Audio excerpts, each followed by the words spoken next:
I'll come over. Thank you, Denise. Good evening, Santa Monica. Excuse me. Thank you.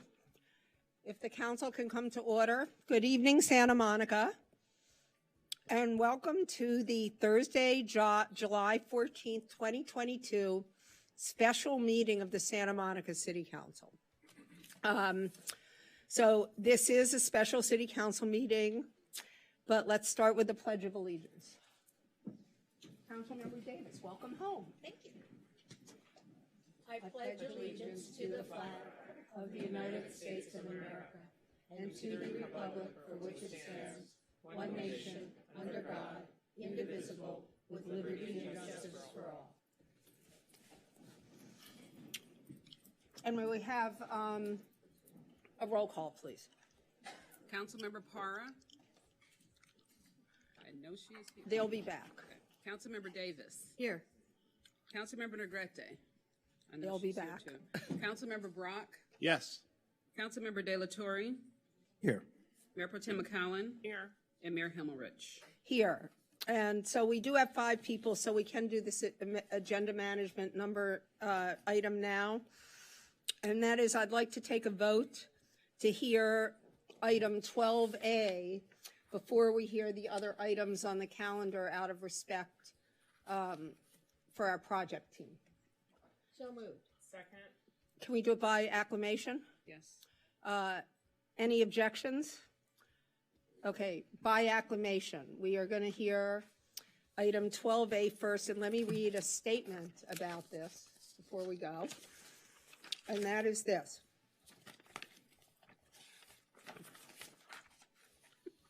In accordance with Charter Section 615, the adoption of all ordinances and resolutions shall be by reading of title only unless a council member present dissents. And on that note, let's call the first item. So the first item we have is public input on I guess, the 8 items and on the 16 item. And we have 5 speakers. Our first speaker is Denise Barton. Okay, so I will call the first 3 speakers. I'm going to ask you to line up against the wall. And this is on, yeah, what is this on, 8A? This is on, yes, this is on 8A. And, yeah, it's all on 8A. But I thought for continued items, part of the closed session special agenda or consent calendar only public input? No, it's just it's the remain. So it would be 8A. It would be items 8A and 16A. I'm sorry. So all of the boards and commission items, and then the 16 And then the item. hearing has to be. Yeah, and then the hearing has to be separate. Correct. Gotcha. So Denise Barton, and I'm sorry, Mohammed, and it's AZADR, and the rest of it's cut off, so I'm afraid I can't pronounce your whole name since I can't see it. And then it looks like Olga Z. And finally, there are 4 names here. Do we have 5? No, it's 4. Okay. There's, Olga is, well, I guess there's a time donation if she's here. Who's donating? So it Well, looks- let's start. Ms. Barton? Oh, wait, I can, got it. Good evening. I would like to encourage you not to reappoint Lorna Kamner to the Housing Commission due to the fact that she has a clear conflict of interest with Abundant Housing LA, as well as being on the, isn't she on the Steering Commission for Santa Monica Forward? And the Steering Commission for Santa Monica Forward is out of involvement with any kind of endorsement of candidates for the City Council, which would also be a conflict of interest. So I encourage you not to reappoint Lorna Kamner to the Housing Commission. Thank you. Thank you, Ms. Barton. And now Mohammed, as I said, I'm sorry, I don't know. Mohammed, AZADR? No? And Ms. Zaraska. Oh, I'm sorry, you were behind the glare. Yes. I'm sorry, so do you have time donated from whom? What's the name? Will you raise your hand, please, whoever is donating, and what's your name, please? Thank you very much. Okay, so that's Anna Shapiro. Ms. Zaraska. Good evening. I'm looking forward to Mayor Himmelrich recusing herself from participating in the appointments to the Housing Commission due to her previously self-reported bias. 4 months ago, the mayor recused herself from an item that sought to remove Commissioner Kamner from the Housing Commission. In the highly emotional recusal, the mayor told us that when her husband became ineligible to serve out his term on the Housing Commission due to the new anti-nepotism law, she became so traumatized that she now had a strong bias around the item. Shortly thereafter, apparently due to the same bias, Mayor Himmelrich attempted to suspend the Housing Commission since her husband was no longer on it and the mayor's political allies lost the majority on it. She wanted to incapacitate the commission until the annual appointments, where she was hoping to appoint some of her lackeys. Please note that the mayor has also stated her desire to dissolve the Housing Commission altogether. Now that she has no political influence over it, apparently she wants to nix it. Mayor Himmelrich, you can't have it both ways and say that you can be unbiased now, conveniently, at the time of the annual appointments to the Housing Commission. Please recuse yourself to show the residents you have an ounce of ethics left in you. As for the applicants, I object to the reappointment of Lenora Kamner. Ms. Kamner collects a salary to direct the operations of a legislative advocacy organization called Abandoned Housing LA, an organization which is funded with dark money and which pushes a specific political agenda, one of forced urban density. Abandoned Housing LA's 2021 annual report reads in part, quote, in 2021, we co-sponsored AB 1401, a bill to reform local parking requirements, and mobilized members to support SB 9 and 10. The victories of SB 9 and 10 were a major victory and a symbolic renouncement of the exclusionary single-family zoning, driving housing scarcity and high costs throughout the state. Finally, Abandoned Housing LA formed a PAC and is planning to make endorsements and campaign for pro-housing candidates in 2022, end quote. Does anyone believe that while at a Housing Commission meeting, Ms. Kamner takes off her lobbyist hat or her Abandoned Housing LA hat and acts just as a resident of Santa Monica? I witnessed Ms. Kamner use the Housing Commission as a platform for her organization's political agenda over and over again. This must stop. We need regular residents on city commissions, not people who are hired guns on the payroll of AstroTurf organizations.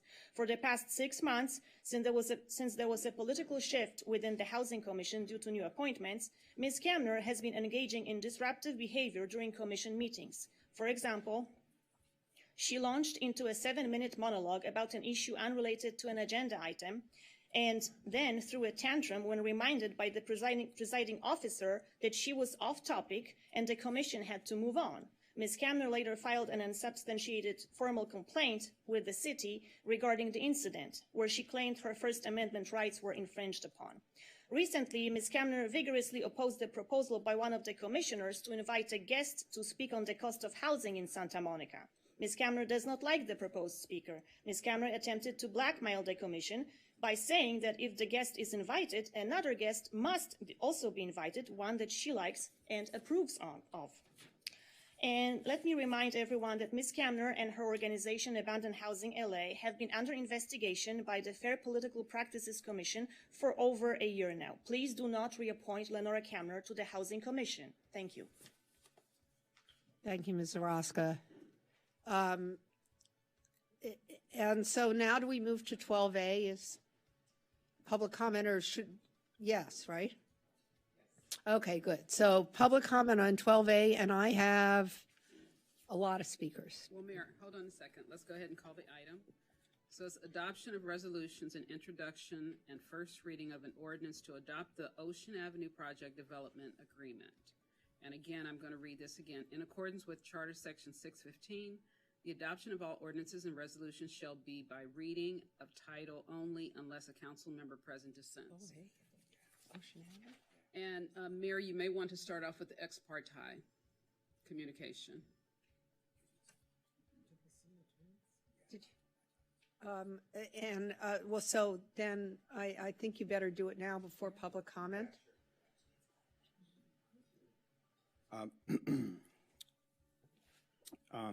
I think it'd be the right thing to do for me to recuse myself from this item. Mr. Worth's Family Foundation has supported the Pico Youth and Family Center in previous years.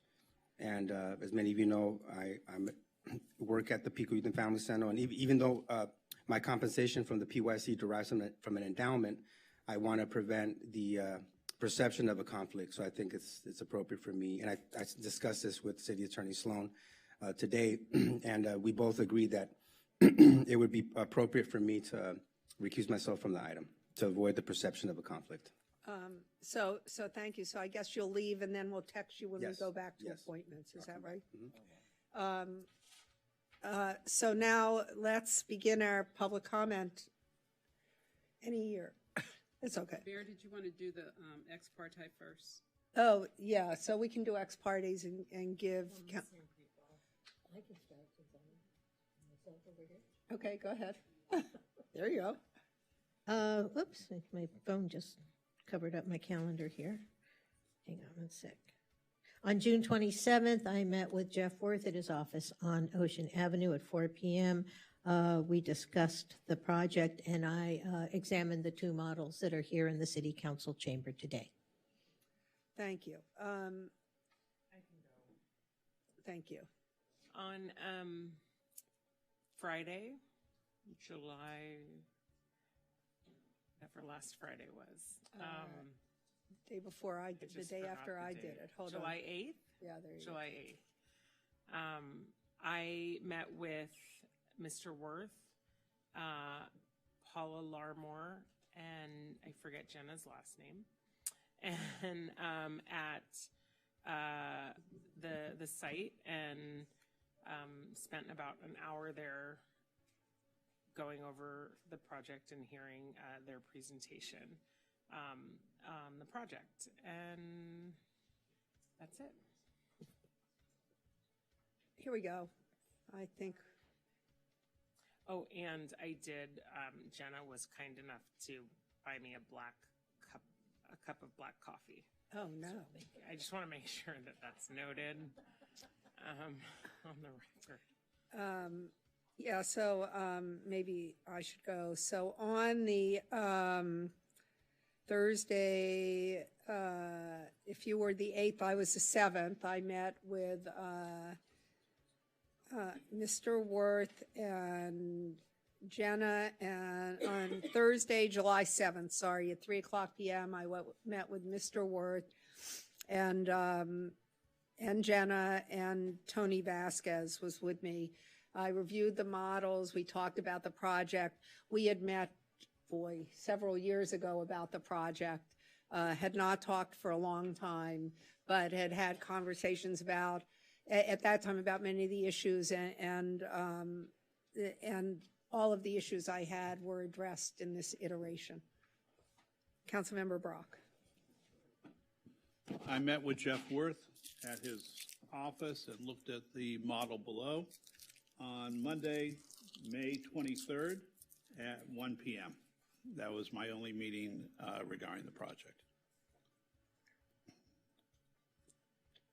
And Christine, I'm sorry, and I hate to rush you. Are you? No, it's okay. I was looking at my calendar. We're just in, so Christine and Lana. July 8th, Christine. My apologies. Just trying to help somebody outside. On July 8th, I met with Mr. Worth, with Jana, and with Paula Larimore. I had an opportunity to take a look at the model and to review the scope of the project, and I believe that's it. That was the only time that I had any conversations at all with anybody about the project. Thank you.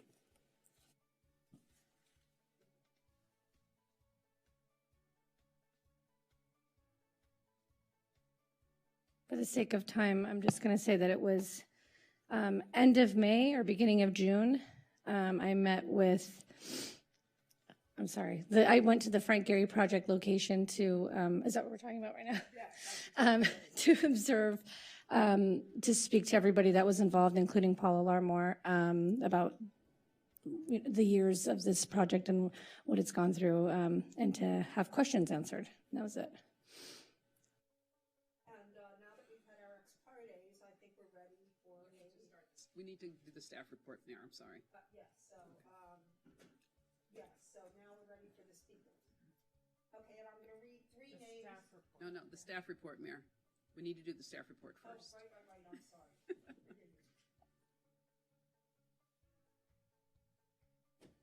When you do comment.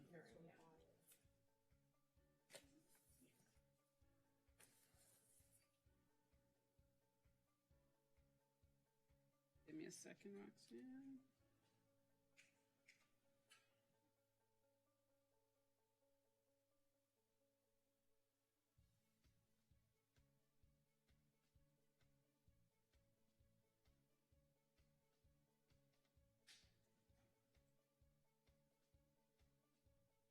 This you, right?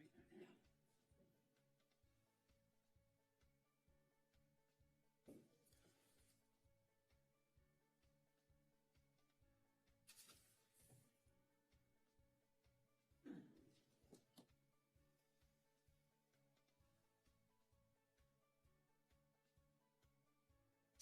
All right.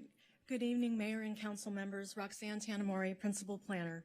And on behalf of the entire city team, who has worked closely with planning staff and the applicant team, I am pleased to present the Ocean Avenue Development Agreement project for your consideration. This is a carefully studied and negotiated mixed-use project for our downtown with substantial community benefits that features adaptive reuse of historic buildings, outstanding architecture, new deed-restricted affordable housing, construction of hotel, dining, and retail uses, and a new cultural uses campus designed to present world-class exhibitions and programs. Tonight's staff presentation will provide a high-level overview of the project and community benefits and the guiding principles that shape the city's review process. The staff report, draft development agreement, and series of attachments presented for this item provide the record and the basis for staff's recommendation that the council take the 5 actions provided here on your slide in support of project approval. In terms of background, I will go ahead and orient the council on this project, although I know you know it for members of the public who are watching. This site is located in our west end of downtown.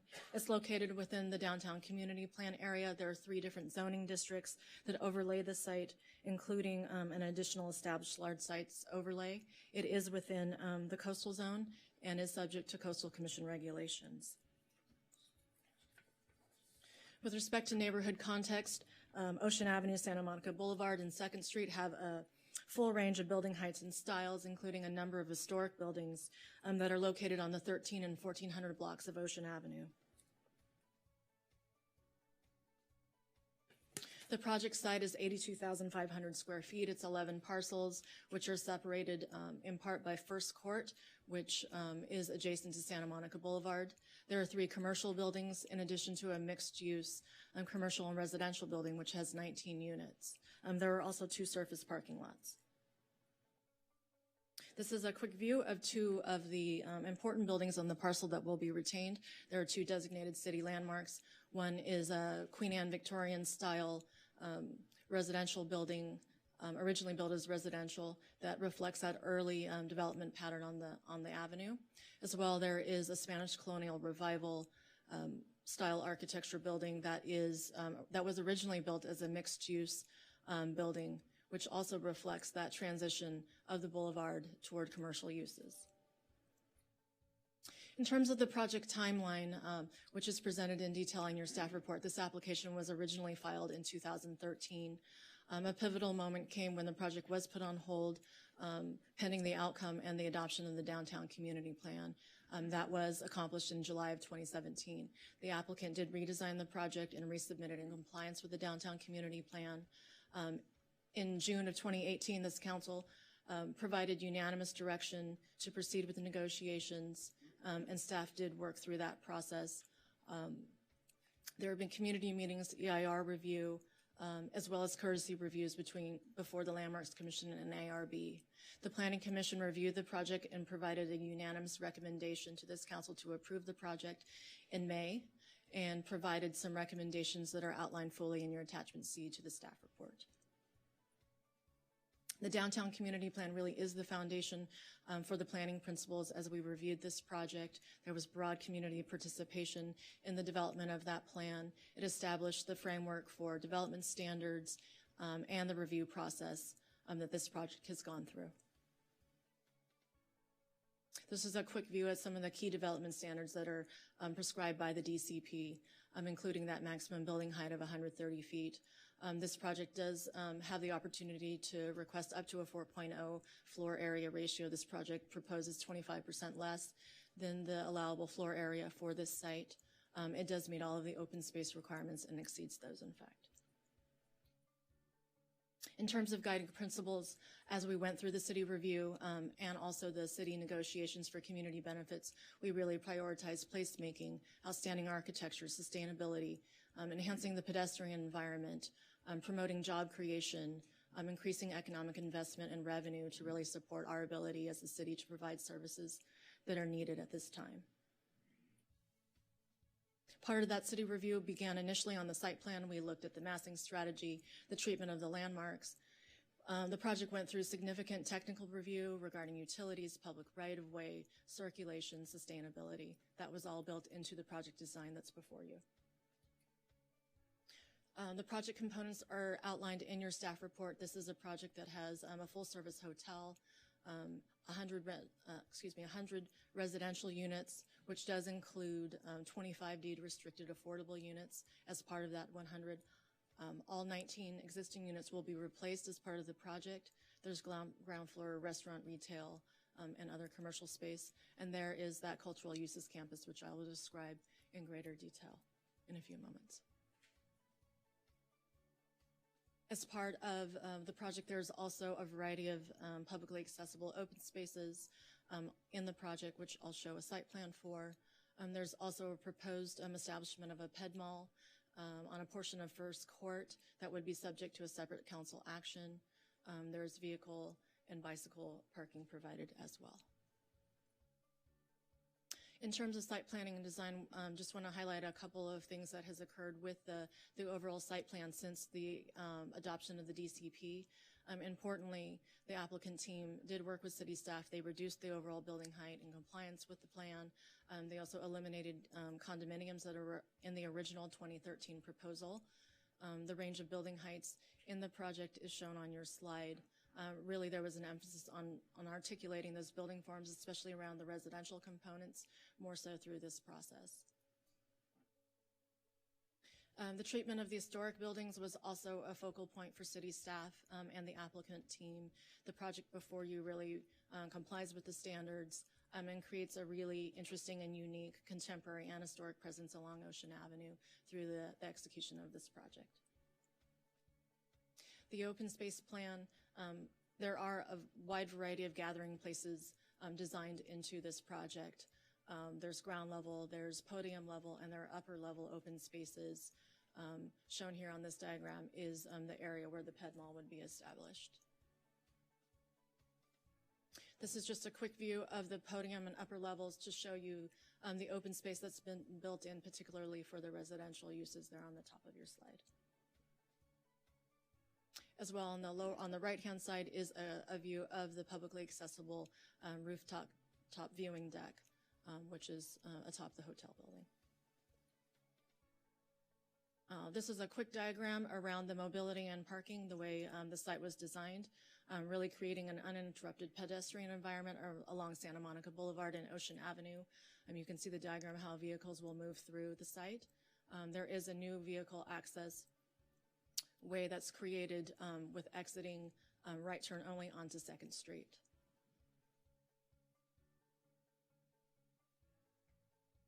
In terms of negotiated community benefits, those are outlined in detail both in your staff report as well as in the section 2.8 of your development agreement. Really, the negotiation was informed by the priorities that were outlined in the downtown community plan around cultural facilities, preservation, and housing. In terms of the way staff described and sort of couched the community benefit package, it is substantial. We did not attempt to monetize all of the community benefits. We do have some numbers here that are conservative estimates around the hard costs, construction of the cultural uses campus, the preservation, and the construction of the rooftop deck. It's important to note that these community benefits, not all of them have assigned values, but they're quite important. The affordable housing, the operational commitment for the cultural facility. Exact dollar amounts have not been established through this review process, but they are significant to the project as a whole. I'm going to focus on the cultural uses campus for a moment. This is the primary community benefit for the project. The applicant is committed to construct, operate, and maintain a cultural uses campus for the life of the project. This campus has been designed to attract and exhibit works of local, international, established, and emerging artists, including architects.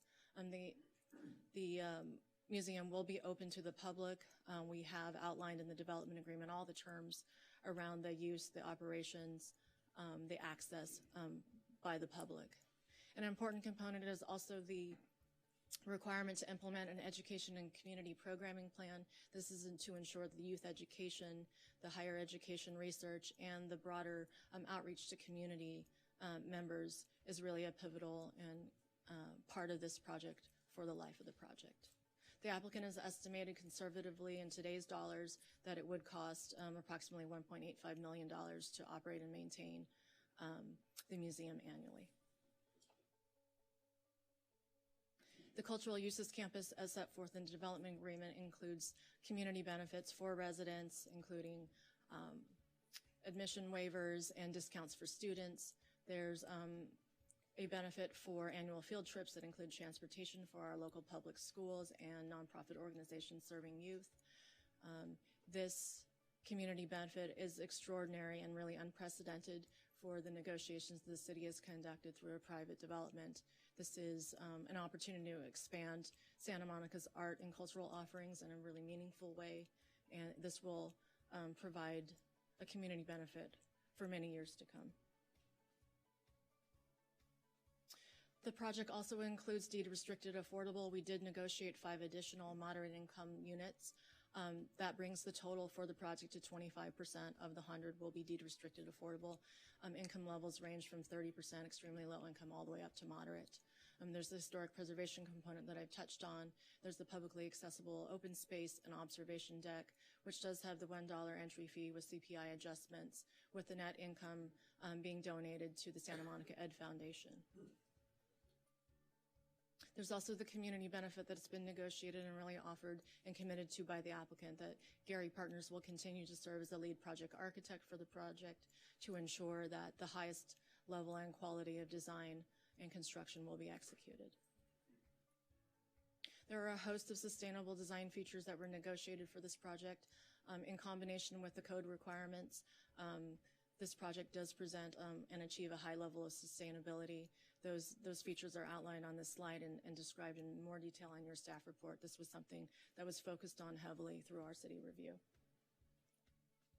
We have local hiring provisions, which does outline who targeted job applicants and outreach will be structured for. That's contained in your staff report and development agreement.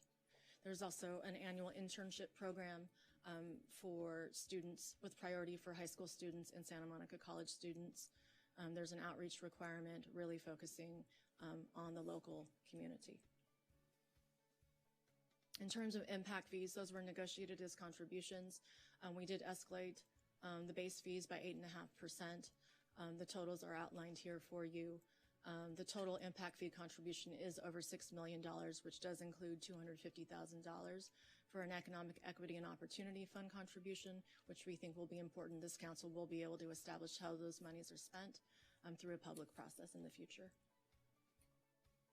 In terms of fiscal and economic impact analysis, this really helps provide a snapshot of the economic and fiscal value of the project to the city. There is several analyses provided with your staff report. There are several thousand construction jobs that are anticipated over the 3-year construction period. And with first year of stabilized operations, it's anticipated there would be $3.4 million of net new positive impact to the city's general fund. In terms of financial feasibility, there is a long discussion in a separate analysis and in your staff report. The bottom line is that our consultants did study a scenario where there would not necessarily need to be a full subsidy of the cultural facility operations by the applicant, but nevertheless, the investment return would still be below the industry accepted profit margin for a project of this type. This project is exempt from CEQA. However, for the purposes of informed decision making, the city did prepare an environmental impact report in compliance with CEQA for this project. We followed all of the necessary and required steps to prepare and release and circulate a draft EIR. We did provide an extended comment period since that was during the COVID shutdown. We did a 90-day review period, and we analyzed a range of environmental issues that are set forth in your staff report.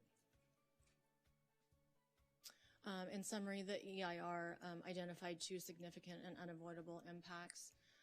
There is a mitigation monitoring program and response to comments that are provided in your final EIR that was provided with your staff report.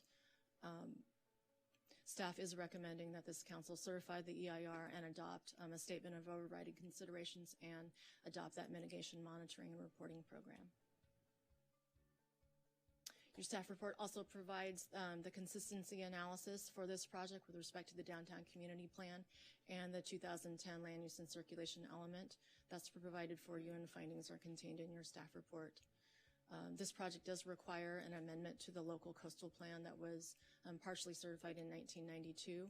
That is to ensure consistency with the downtown community plan parameters that apply to this site.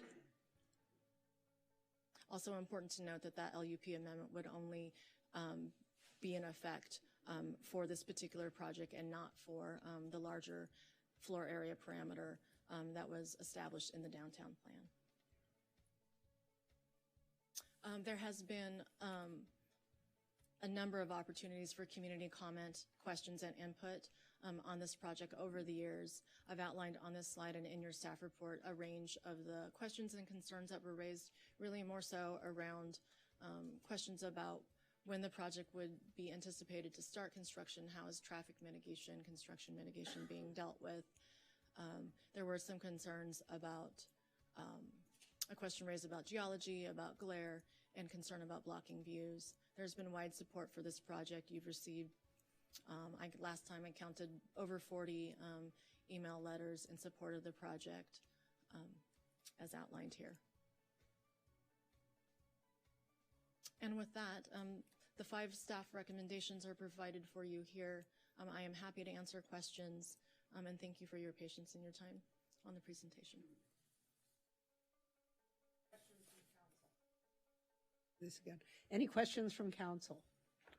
Seeing none now, I have something set up here that is wrong. I think the applicant has 10 minutes and there is no appellant, unless I missed something really big in the report. So seeing no questions, I assume we hear the applicant's report before we hear public comment. Is that correct? Good. So let's hear from the applicant.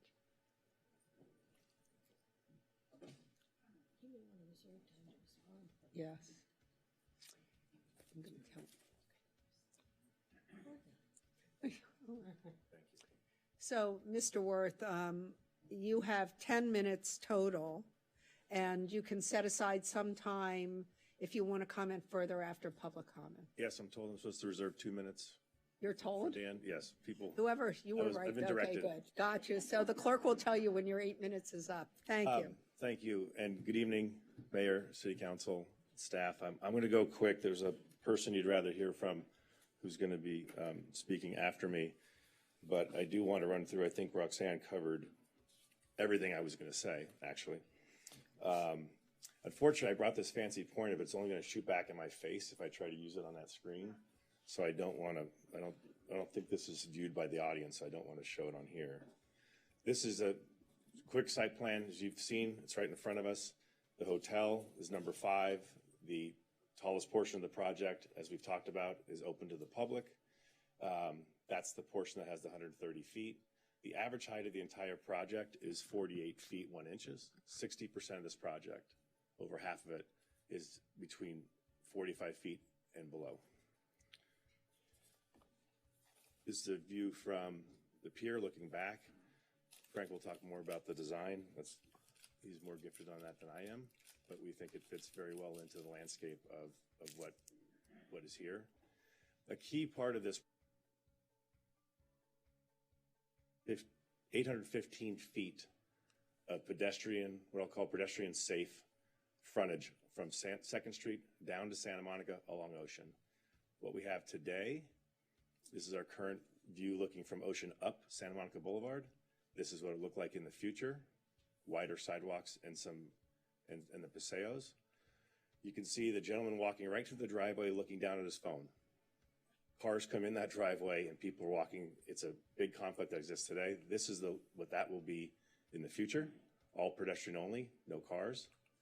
This is our alley intersecting into Santa Monica Boulevard today, and this is what that will look like in the future.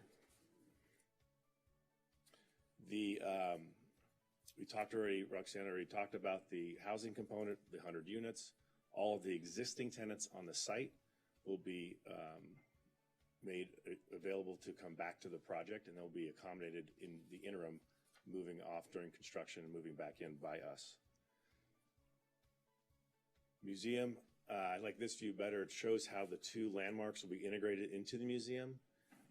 Obviously, it was already mentioned, but we are providing both transportation and free access to students in Santa Monica from both the elementary school up through the college. We're going to have a free day for residents, and we're going to have discounts for per month and discounts for both residents and youth in Santa Monica. The observation deck, right, we talked about this. We made sure the tallest portion of this project was available to the public.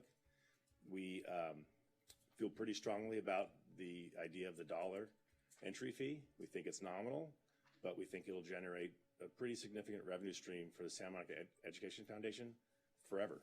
And I think it's almost like, you know, creating an endowment for them that will be something they can use to support their services over the long term.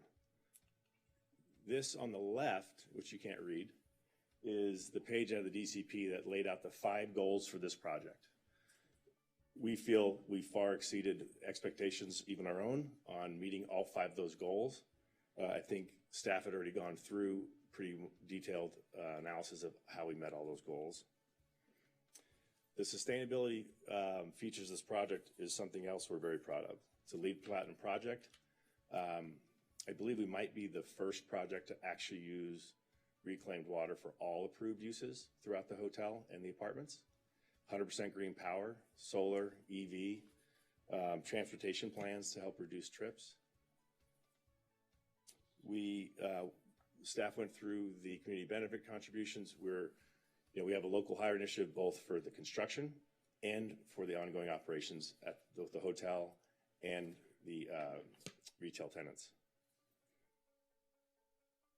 I'm going to bring Frank up, but I just wanted to end with this. This project was complicated, right?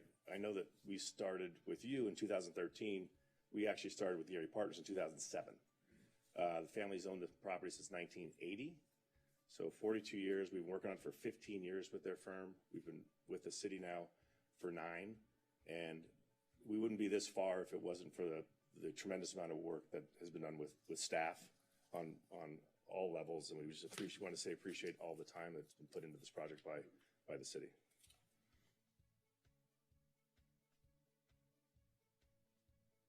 Hi, I'm Frank Gehry. I'm honored to be in this room again. I started coming to this room. It looked a little different in the 60s when Perry Scott was city manager. Does anybody know that? No? Anyway, a lot of my life has been spent in this room over time. Some of it didn't get built, though. Jeff Worth has been an ideal client. He shares a lot of the same values I have about scale and humanity. we just opened a project in downtown LA, Grand Avenue, yesterday. So I'm sorry you can't go see it before you vote, but I'd put that forward as how I deal with scale and relationship to existing buildings and trying to create a sense of place. That was really important to me. The idea of the Architecture and Art Museum was not mine. That came from the developer. And I think at the beginning he offered it to me as a Frank Gehry Museum, which I turned down. I'd much rather have it be open to a lot of growth and people and young people. And there isn't such a museum anywhere in our part of town. And so I think I've committed to, as long as I'm around, to make it easy for him to get connected to young architects, people at the architecture schools in the community, and a lot of, most of my life in Santa Monica has been spent with a lot of the artists that you've all heard of, and including this young lady. Where'd she go? So I've been here for a long time. I'm really proud of it, this project. I think we've worked hard to make it fit the scale of what the city, I guess I'm connected to an earlier city because since we started on this, they've been building these 5 and 2 damn apartment buildings all along all your streets, all our streets, that changed the whole scale of the town. It's not my favorite thing about what's going on here.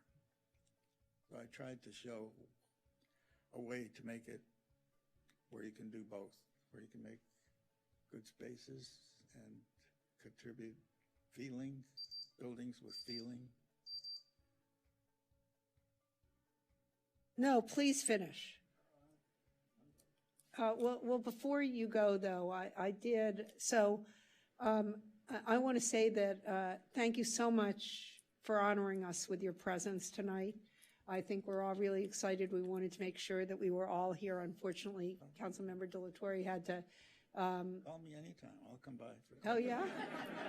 Then I will. I think it's beautiful, but I don't want to eat into their time, but I do want to ask Mr. Worth to talk about what he did with rent control units in light of our very long conversation about rent control units and how I think you handled it in a way that was so humane that I really appreciate. Mwah, to you.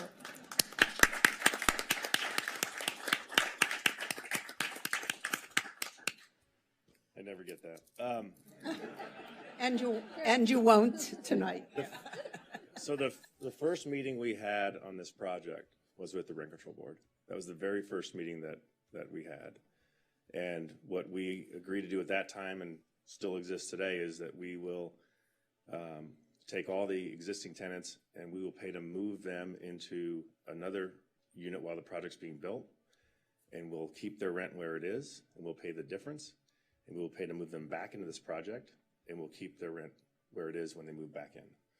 That answers the question. That was something that we decided at the very beginning that we thought was important to do. No, for that I thank you, and for the fact that as long as I've been working for you, there's never been a concern I expressed that you have not addressed, and I really appreciate that. And in fact, this is the only large project downtown I think that I'll be voting yes on, so there you go. And we're available for questions later if there are any. Thank you very much. So now we have our public comment, and I will read the names. And so here's how we're going to do it, because there are many people. I'll read 3 names. After the second person speaks, I'll read 3 more. You can line up against that wall or sit in a seat near that wall, and we can do it, and I'll give everybody a sense. As of right now, we have 18 public speakers. So let me start with the first three names. That would be Alicia Mignano, Emily McCarran, and Tommy Fave. Hope I did that right.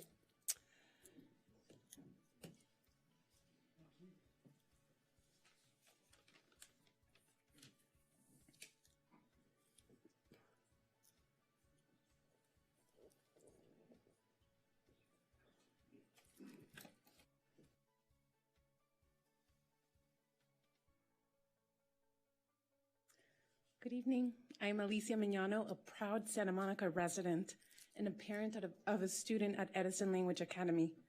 I am an engaged and committed school and Ed Foundation volunteer. It is my way of giving back to our community. I know firsthand the positive impact the Ed Foundation has on our public schools and our children's education. Which is why my husband and I chose Santa Monica as our home, so that our son could benefit from really good schools with lots of enrichment opportunities. It was exciting for me to learn about the Ocean Avenue Project's rooftop observation deck and the Cultural Arts Museum. I believe wholeheartedly that the wisest investments of the proceeds from the observation deck would be in our schools and children through the Ed Foundation. The museum's focus on education and exposing our young people to real-world possibilities of design, problem-solving, and educational programming makes this the perfect partnership for our students. I am hopeful that you will choose our children as the beneficiary of the proceeds of the observation deck through the Santa Monica Education Foundation. Our family looks forward to enjoying all that the Cultural Arts Museum and rooftop observation deck have to offer for years to come. Thank you. Thank you, Ms. Mignano. Emily McCarran, please. Thank you. Good evening. I hope you can hear me through the three masks. We can, thank Okay. you, and you're the perfect height to talk to that green light. Oh, yeah. Hi, and good evening. I'm Emily McCarran.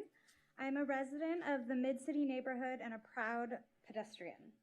You know, it's been hard to see through the angst of the pandemic and the economic crisis. But at our core, Santa Monicans are fun and creative and optimistic people.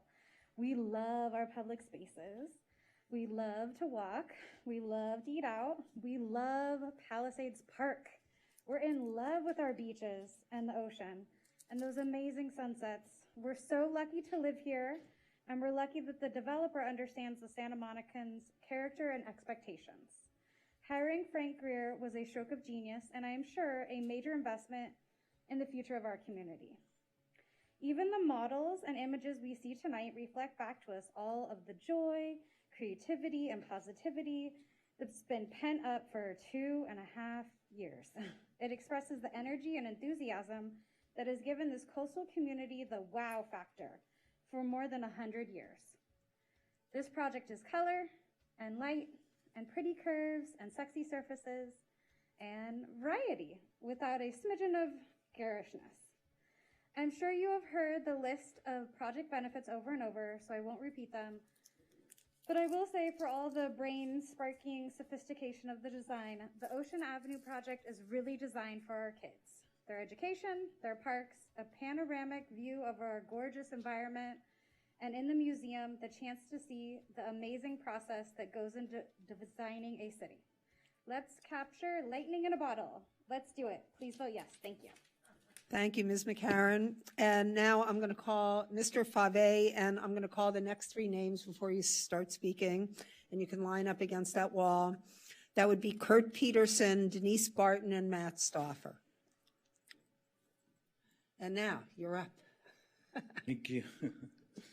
Thank you, Mayor, and fellow city council members, city staff, and the public that's here tonight. I wanted to recognize our IBEW Local 11 brothers and sisters that's here tonight to support the Ocean Avenue project. And we wanted to thank the applicant for negotiating a project labor agreement with the LAOC Building Trades. We know how important projects like this could bring to a community, especially community members that belong to IBEW and that are going through apprenticeship program, our journeyman wiremen that live in Santa Monica because they can invest here in Santa Monica and work, live and play. And I also wanted to say to Frank Gehry, I think every project that he architects and plans, there's always a project labor agreement on those with the developer community. And I wanted to thank for all his hard work that he does and working with the building trades, especially in the downtown LA area and over here in Santa Monica. I wanted to give like a brief background about myself. I know I worked over here in Santa Monica at the Water Gardens when I was a fourth-year apprentice with Anderson and Howard. And that was, I think that was the last time I was here in late 90s, early 2000. So it's great to be back, especially when it comes to a really great project like this. And then also attaching environmental standards to it when it comes to EV, solar, and other environmental standards. So we look forward to working together with the developer, especially our LA and OC building trades, that Chris is here as well. So thank you very much. My name is.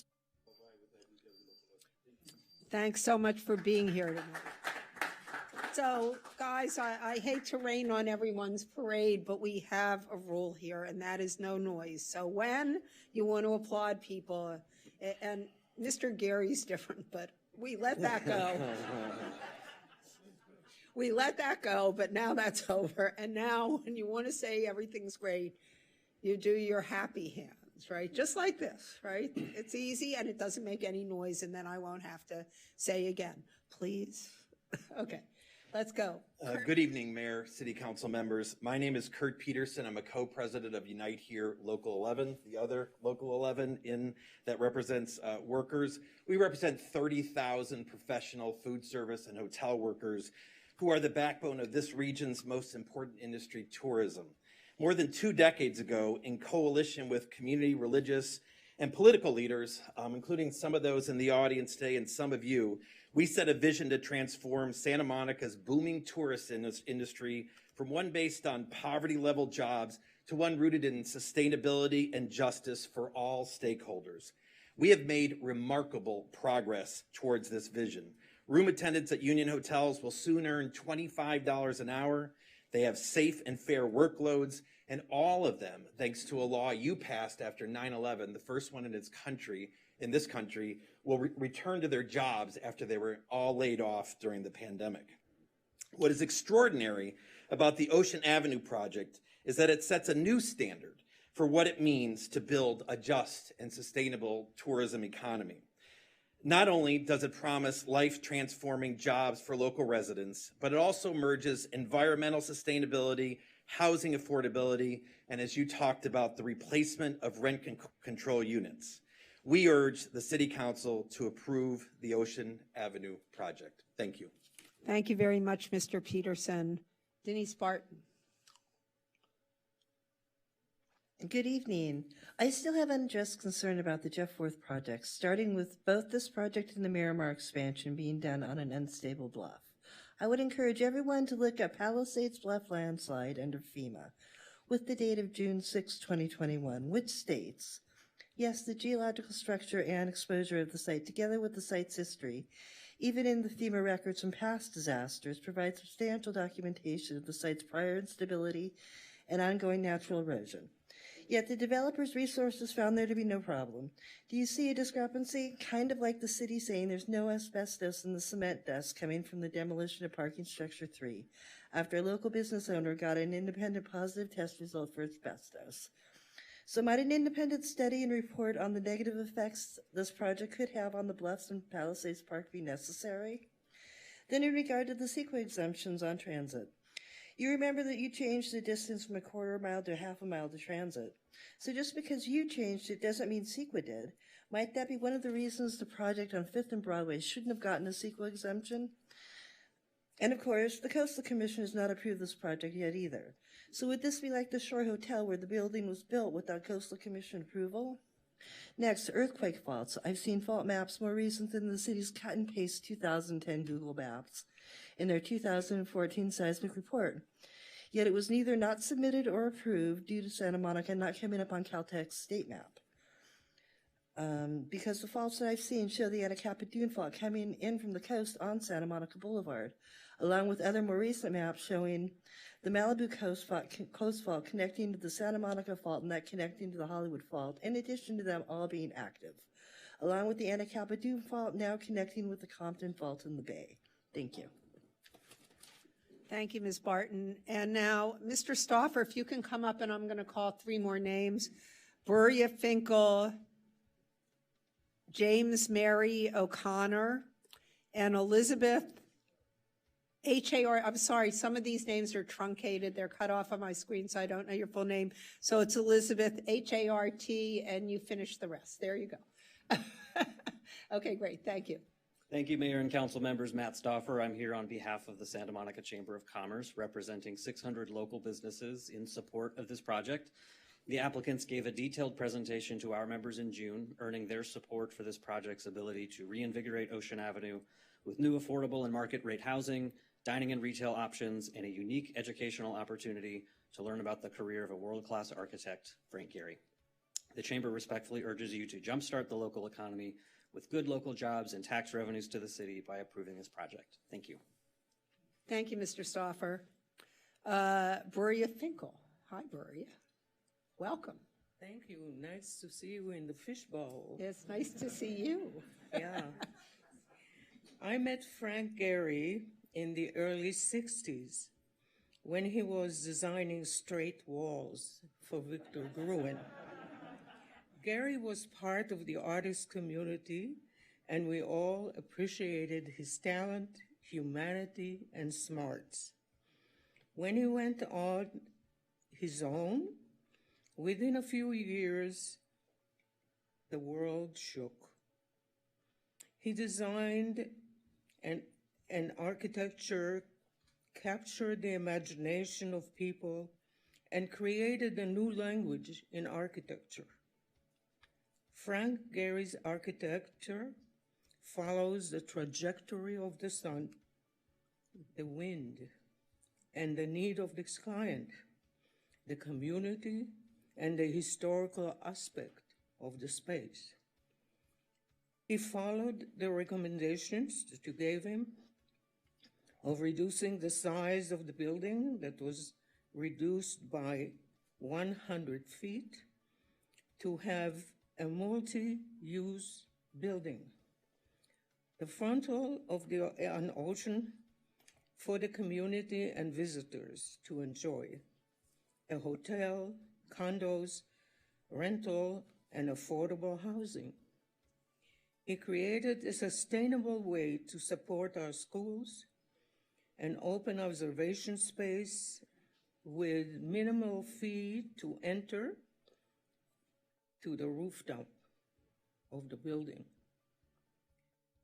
and conserve the history of the houses that we had on the Palisades for exciting new uses. And most of all, a place for the community to a museum that will feature his work and local artists' work. Something we had not been able to do up until now. The most important aspect of the Buria, your time is up. If you could, you can want you to just ask me a question? Or No, Okay. Will you finish your answer? Be happy if you do. Okay, there you go. Okay, I have one paragraph. Okay. The most important aspect of the building will be the revival of downtown. Frank Gehry's work is known worldwide as an economic stimulus for the city and the region. I urge you to follow the Planning Commission appeals and make us all happy for the future of Santa Monica. Thank you, Buria. Thank you for coming tonight. So now we have, oh wait, I lost my place, sorry. James Mary O'Connor, is that right? Yes, that's right. Good evening, Mayor Good and City Council. I mean, what an incredible project, right? I mean, this is just gorgeous. To be here a moment in time, and I think this is about the city itself reaching out and creating an image of itself. It really pulls forward. Look at this building. There is no back. Frank has a way, and I think I've seen a lot of, I'm an architect, and I've seen a lot of Frank's work from Kobe to Berlin. And what's extraordinary, I always thought, was the constraints, grappling with the actual constraints of the problem is what actually has generated Frank's best work. And there's lots of constraints here, but he has a way of turning that, it's almost like judo, turning those constraints into something that you didn't imagine. And this is a moment in time, and I'm so delighted to be here to see the work and Gary project. I only have one thing I'd like to say, that I think the affordable housing is great. Our teachers, and they've really been cut out of a lot. They're cut out of the rent to get into the city. They're cut out of buying. If some way, some of those units could be for our teachers, I think that would be extraordinary. They're given so much to the city, and the support of the Ed Foundation is a real step forward. But I urge you tonight to approve this. I'm so delighted for everybody here tonight. This is a moment in history. Let the building begin. Thank you. Thank you very much. Now, Elizabeth, and I can't wait to hear what your last name is that I can't see, but wait here for a minute. And then we have Alvin Gillis, Tom Clays, and Caroline Edwards. You may line up behind, Hartwell. How can you see that? Oh, everybody gets the whole name but me. Oh, you know what? I bet I can move. No, I can't. Okay, so Ms. Hartwell, please. Thank you very much. Good evening, Mayor, council members, brothers and sisters. My name is Elizabeth Hartwell, as you so eloquently just stated, and I'm here on behalf of the Los Angeles County Federation of Labor. We represent over 800,000 union members in over 300 unions and other labor organizations. We are proud to support this project, which will provide many good jobs for years to come. This project also supplements these good jobs with strong environmental protections and affordable housing, which working people urgently need. We urge you to vote yes and support this proposal. Thank you. Thank you, Ms. Hartwell, now that I know your name. Thank you for your help. Yes, Mr. Gillis. Good evening, Mayor Hemorich, council members. I think we can all agree this is a wonderful project, so I am here to lend my support. I'm here today representing myself as an 18-year resident here in Santa Monica, although most of you know that I do wear a couple hats in the community. One is the chair of the Santa Monica Travel and Tourism Board, and the other as a Recreation and Parks Commissioner. So, but again, representing my own views, I think this is wonderful. I think we'd be remiss if we do not jump all over this opportunity.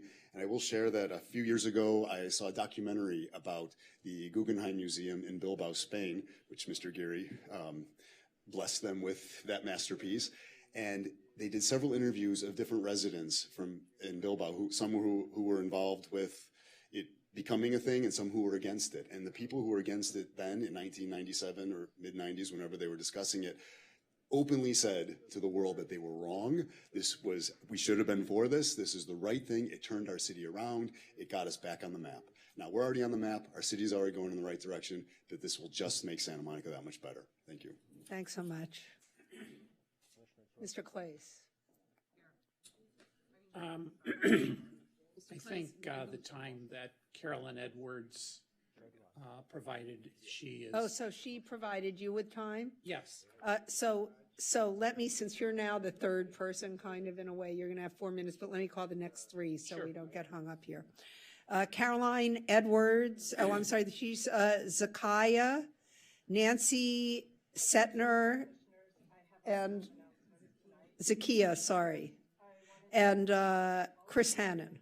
So those are our next three if you line up on the wall, and excuse me, Zakiya, for mispronouncing your name. And now you have 4 minutes, Mr. Clay. Thank you.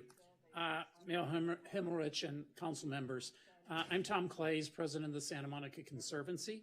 I'm speaking on behalf of the organization today to express our enthusiastic support for the Ocean Avenue project.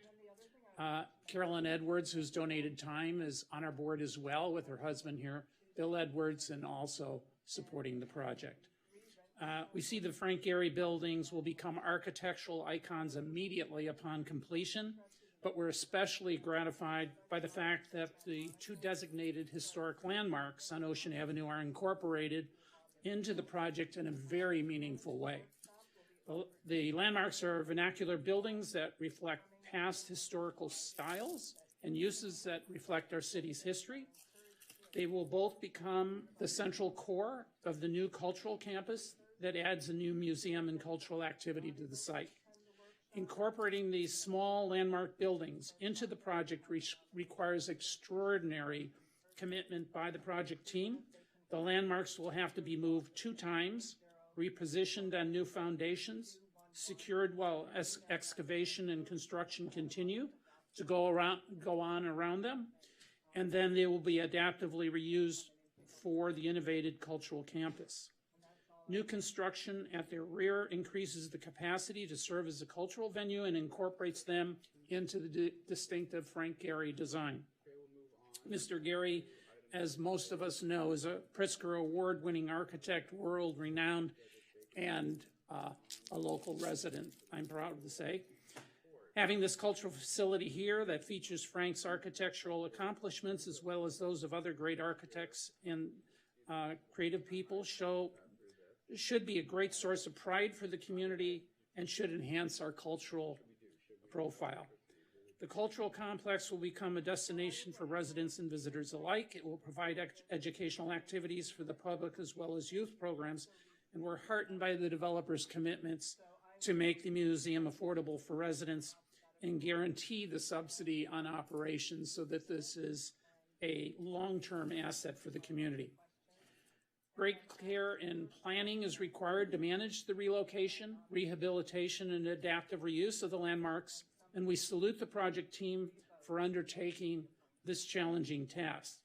They're committed to follow historic preservation guidelines, even restoring lost architectural features that are documented from historic photographs, which will lend an even more interesting design to the project. Historic preservation professionals have been involved in the project over years and have informed the environmental impact report and mitigations.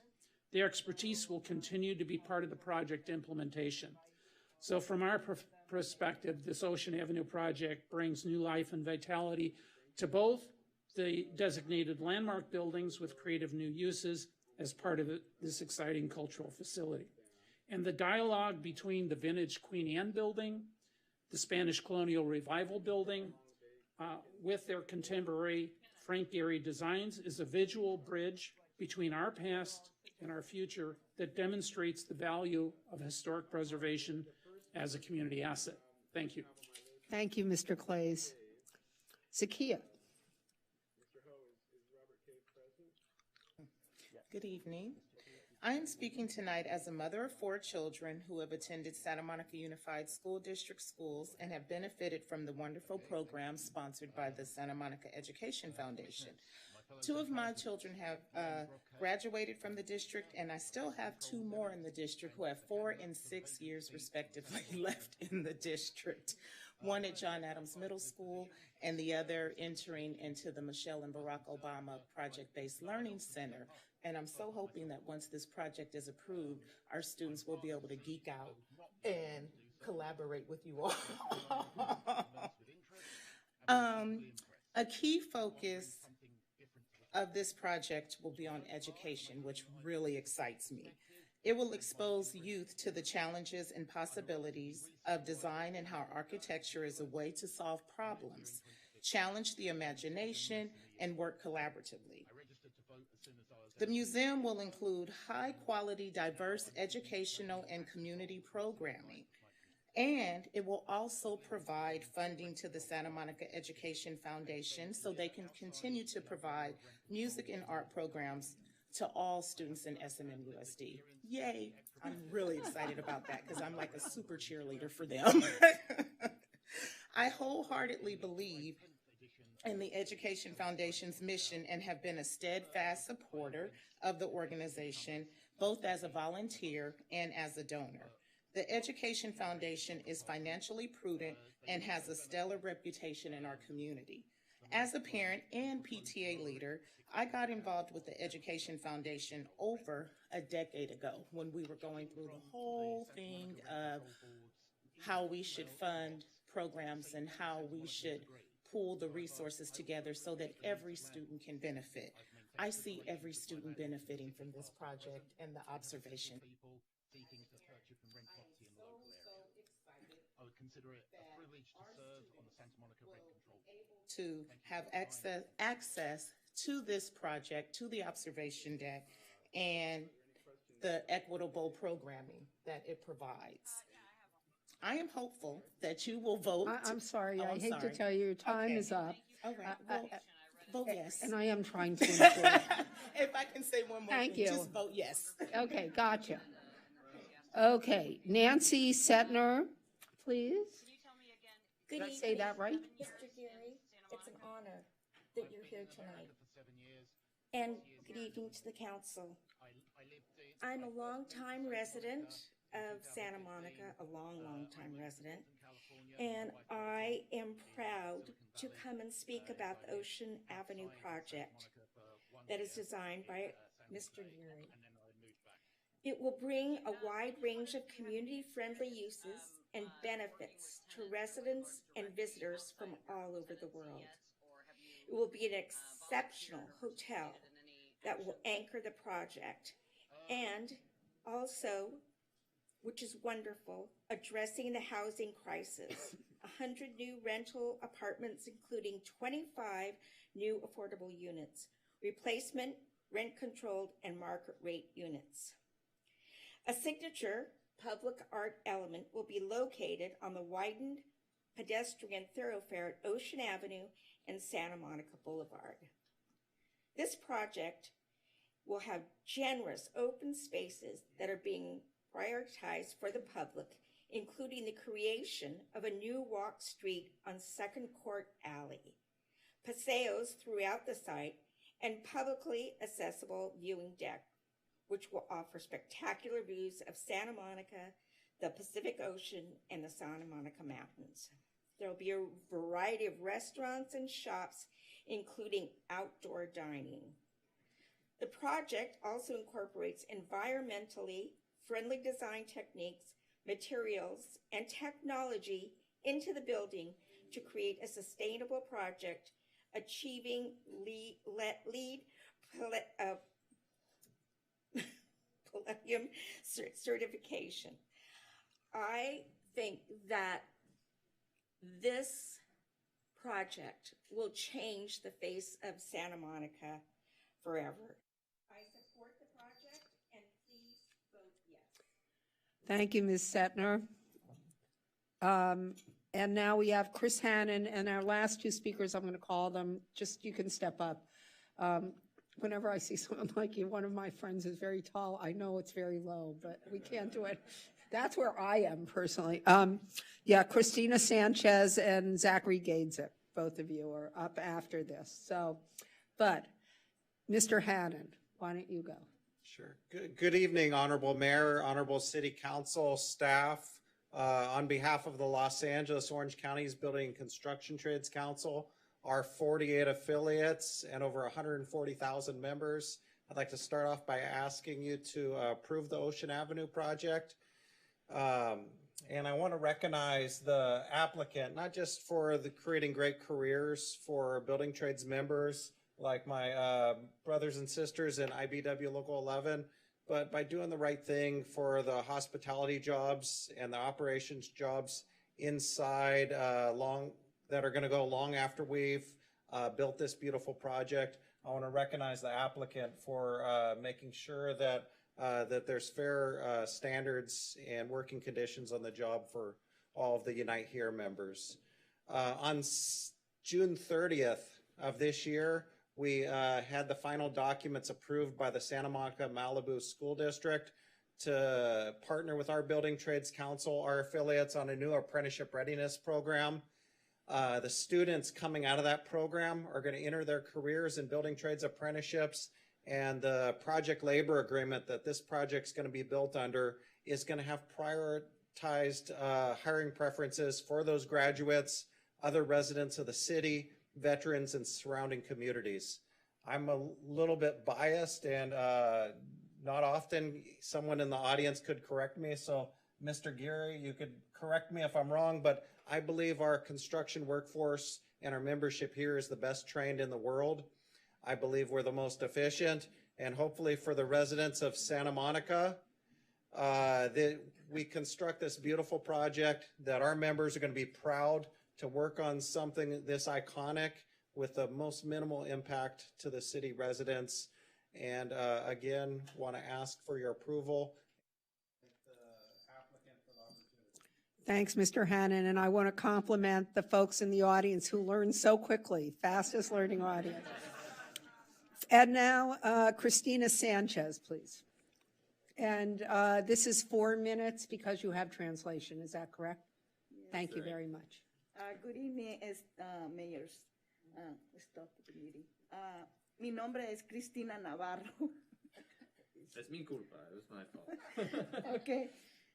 Me complace apoyar este proyecto que ayudará a muchas familias trabajadoras como yo. Hi, my name is Cristina Navarro. I'm glad to support this project. It'll help working families like mine. Necesitamos proyectos como estos, más viviendas asequibles, buenos empleos y protección ambiental. We need projects like this that have affordable housing, good jobs, and environmental protections. Este proyecto tiene viviendas asequibles. Necesitamos viviendas asequibles para nuestras familias quedarse aquí en Santa Mónica. This project has affordable housing. We need affordable housing so that our families can continue to stay in Santa Monica. Este proyecto también es bueno para los medios ambientes. Necesitamos mantener Santa Mónica segura y hermosa. This project will also protect the environment. We need to help make sure that Santa Monica stays beautiful and safe. Para las generaciones futuras. For future generations. Finalmente, este proyecto promete buenos empleos para los trabajadores. Estos trabajadores marcarán las diferencias para muchas familias locales. Finally, this job has many good jobs for its workers, and these jobs make a difference for many local families. Will make a difference. Vote sí y muchas gracias. Thank you very much, and thanks for sharing 2 nights with us this week. So thanks for coming out. And our last speaker is Zachary Gadzick. Good evening. I'm excited. This is my first time ever actually testifying in person. I've done it over the phone, but this is really exciting. Okay. Good evening, honorable council members. My name is Zachary Gadzick, and I'm a lifelong resident of Santa Monica, currently serving as West Metro Field Deputy for LA County Supervisor Sheila Kuehl. I'm a member of the Ocean Park Association Board of Directors and a former member of Climate Action Santa Monica's steering committee as well. However, tonight my comments are mine and mine alone. I urge you to please vote tonight to approve this exciting project in our downtown. Sorry, it's hard to breathe through because I'm a little bit nervous. It is my first time. And so I know that you've all been paying attention to this project for a long time. It's been in the works for several years and has undergone an evolution that has made a fantastic concept into a truly great project. I'm not going to go through and recite all the wonderful and exciting aspects of this project, as I'm sure we're all very familiar with it by now, even though I do want to plug the 100 units of housing, which are really critical for our community and for our region right now, especially the 25 units of affordable units that we really need. But in my opinion, one of the best features by far is the public viewing deck, from which visitors, residents, and children will be able to take in a spectacular 360-degree view of Santa Monica Bay from Palos Verdes to Point Dume. and around the Santa Monica Mountains. A view that today is given exclusively to our vehicles and HVAC maintenance workers. I believe that everyone should have access to that wonderful view. Additionally, I'm thrilled to hear that this project is shooting for the coveted LEED Platinum certification in environmental sustainability, because something that is more important than ever. As we know, climate change and water scarcity are here, and climate resiliency is the only way that we're going to be able to move forward. So I hope you will consider the outstanding design and the wide range of benefits that the project offers and vote yes. Thanks to the city staff for all the work that's gone into this complex proposal, and tonight, thank you so much for your time. Thank you for coming out tonight and for your comment. And now we go back to the applicant. You have 2 more minutes.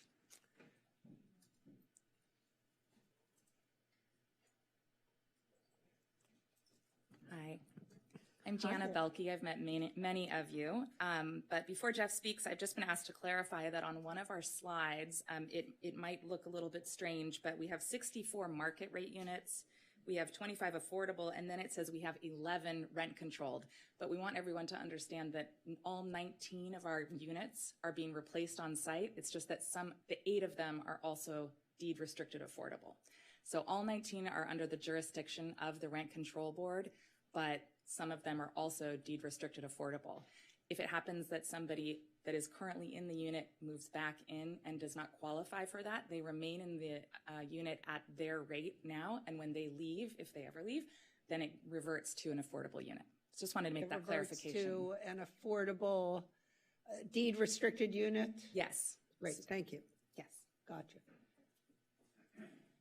I wasn't going to explain that. I just want to say again, thank you for your time, the audience, the folks watching, and again, for staff, for all the years of all the work that we put through in this project. That's all.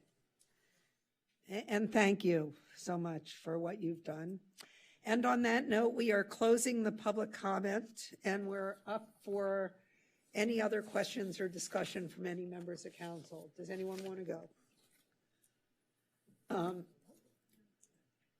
Councilmember Brock.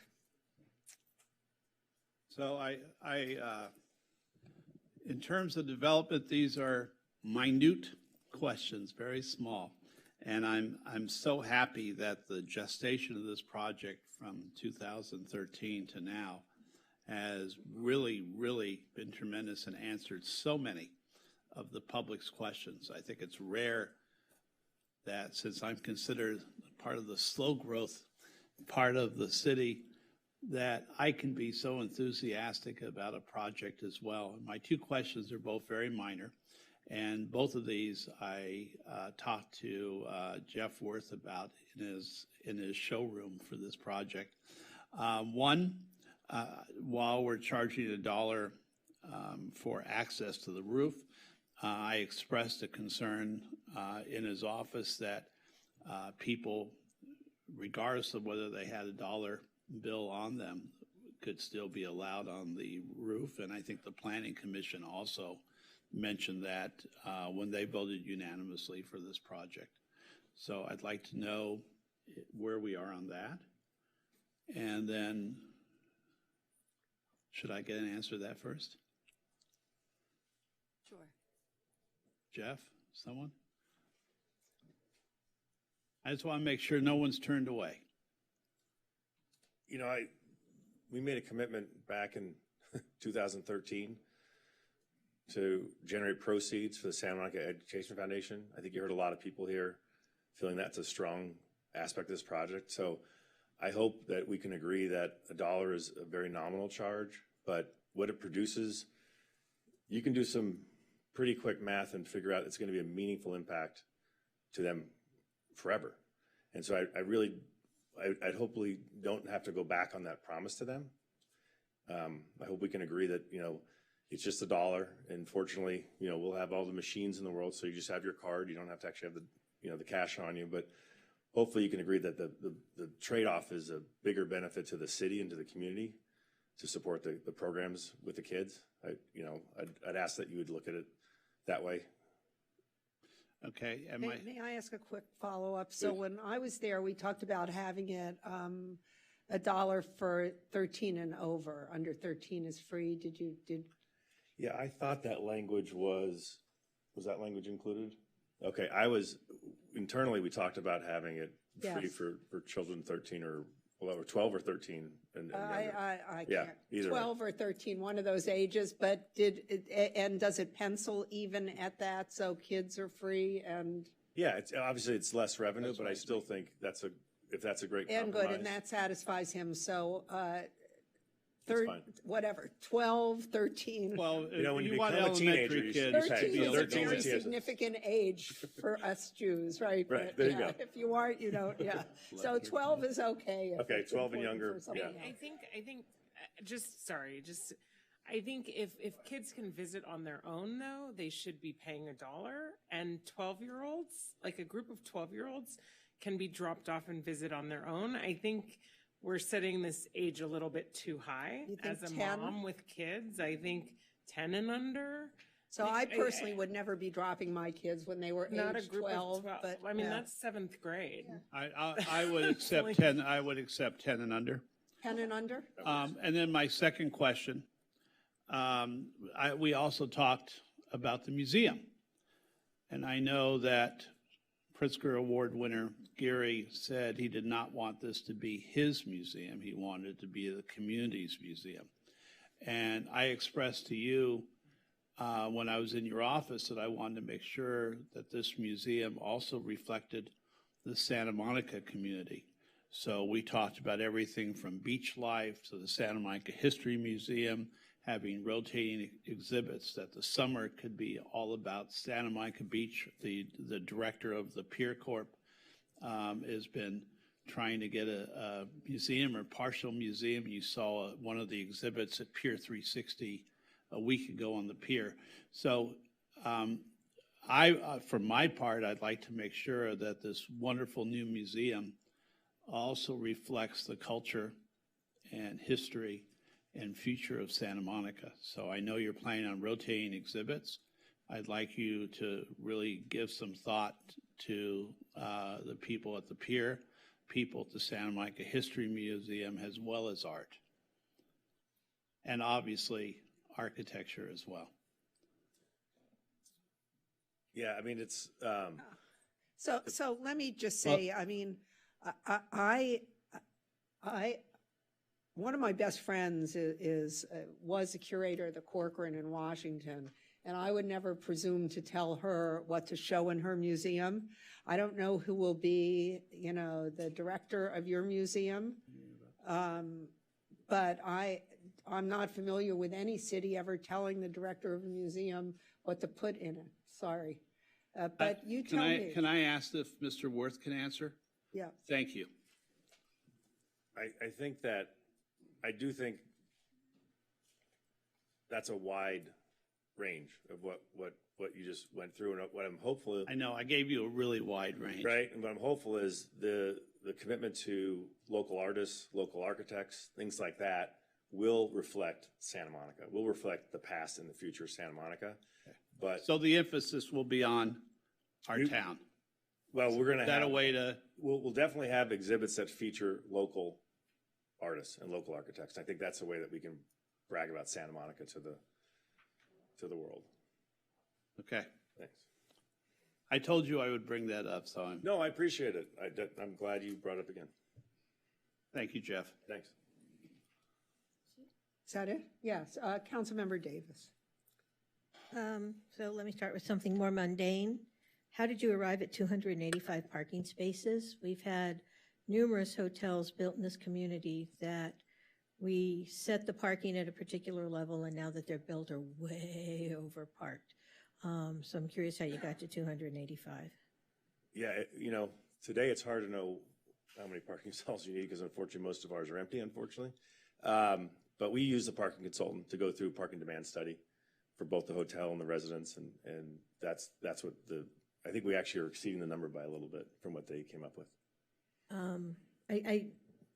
I mean, is there a way to do the development agreement, and maybe this is a question for the city attorney, that says it has a maximum of 285 parking spaces? And the reason I ask that is because the world is changing. People are using scooters, people are using e-bikes, and as this goes through coastal and things, that's fine. But I just, the idea that we have a lot of concrete buried in this town with unused parking spaces that are, it's a waste of energy, it's a waste of resources, it's bad for the environment. And so I'm just curious if there's a way to construct it so that it's the maximum of 285. So if in the next 2 or 3 years, things on the ground change, you know, for example, whoa, be careful, Ms. Cola. You know, for example, I would hope that you would have e-bikes available to your hotel patrons so that they could literally travel up and down the beach cities without having to use a car. But I'm just curious if that's possible. Just hearing some whispering behind me, so I Yes, want to yes. get that. I can see the Brain Trust back Before I there. respond. Well, the Brain Trust is working, let me say, well, I'm fine with the 10 and under being in free. Perhaps we could say if accompanied by an adult. Oh, you mean you don't want 10-year-olds being dropped off? Yeah, I don't know what your 10-year-olds were like, but I'm sure Mine, Mr. Worth. I would not have dropped anywhere. Yeah, well, I would have, but Child Protective Services got called a couple times about my kid walking home from school unattended. The 4 blocks apparently between Franklin and San Vicente were the most dangerous part of town.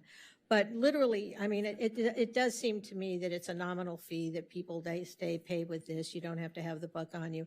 It is a steady stream of revenue, but I think 10 and under, so long as they're accompanied by an adult, that's fine. I do want to address the museum question. I certainly agree with the mayor that none of us up here are qualified to tell you how to program the museum. But I view this, and maybe I have more lofty thoughts about this, as a real world-class museum. Mr. Gary, as someone said, Bilbao Museum is a spectacular place, and that kind of spectacular architecture, that kind of spectacular placemaking invites spectacular artists. And while we certainly want to feature local artists, we have some spectacular local artists. I mean, we've had Laddie John Dill, Mr. Baldessari. I mean, we have very, for lack of a better term, true major artists in this community. And so while I think those people, I mean, anyone who looks at a Laddie John Dill painting thinks of Santa Monica. And so I think that is the sort of thing that I would like to see here. It's the sort of thing that we don't have, and I think would really make a difference, particularly right there on Ocean Avenue, which I consider to be the most prominent avenue on the west coast of the United States. So while I think that we do want it to reflect local artists, and including up-and-coming local artists, I think it's important that we don't try and micromanage it, but I also think it's that we set our standards high, and this be a truly world-class museum. Certainly anything that's going to contain anything contributed by Mr. Geary, which we are eternally grateful for, deserves to be surrounded by other world-class media. Yeah, we agree. I hope I didn't misspeak. I wasn't trying to say it would only be local artists. Listen, in the beginning, we talked about a sculpture garden here. And as residents, after the 3rd time you walk by that, you don't need to go by there again, right? So the idea with this museum and the commitment, the financial commitment to it, is that we're going to be rotating all the time. So there'll be definitely shows regarding local artists, but we're going to, Frank's got a lot of friends, and a lot of people are going to want to be involved with this. So we're going to bring artists from all over the world as well into it. And I think, by the way, that will increase its educational value to the students who will be going there. I just returned from London and Paris, 2 cities that are awash in magnificent museums. And even some of the ones I've been to multiple times, because they have rotating exhibits, they're worth going back to visit, and it will be worth having our young people go. They won't go, yeah, I've been that, seen that. There will be something new for them to explore and learn from. Does anyone help me answer the first question?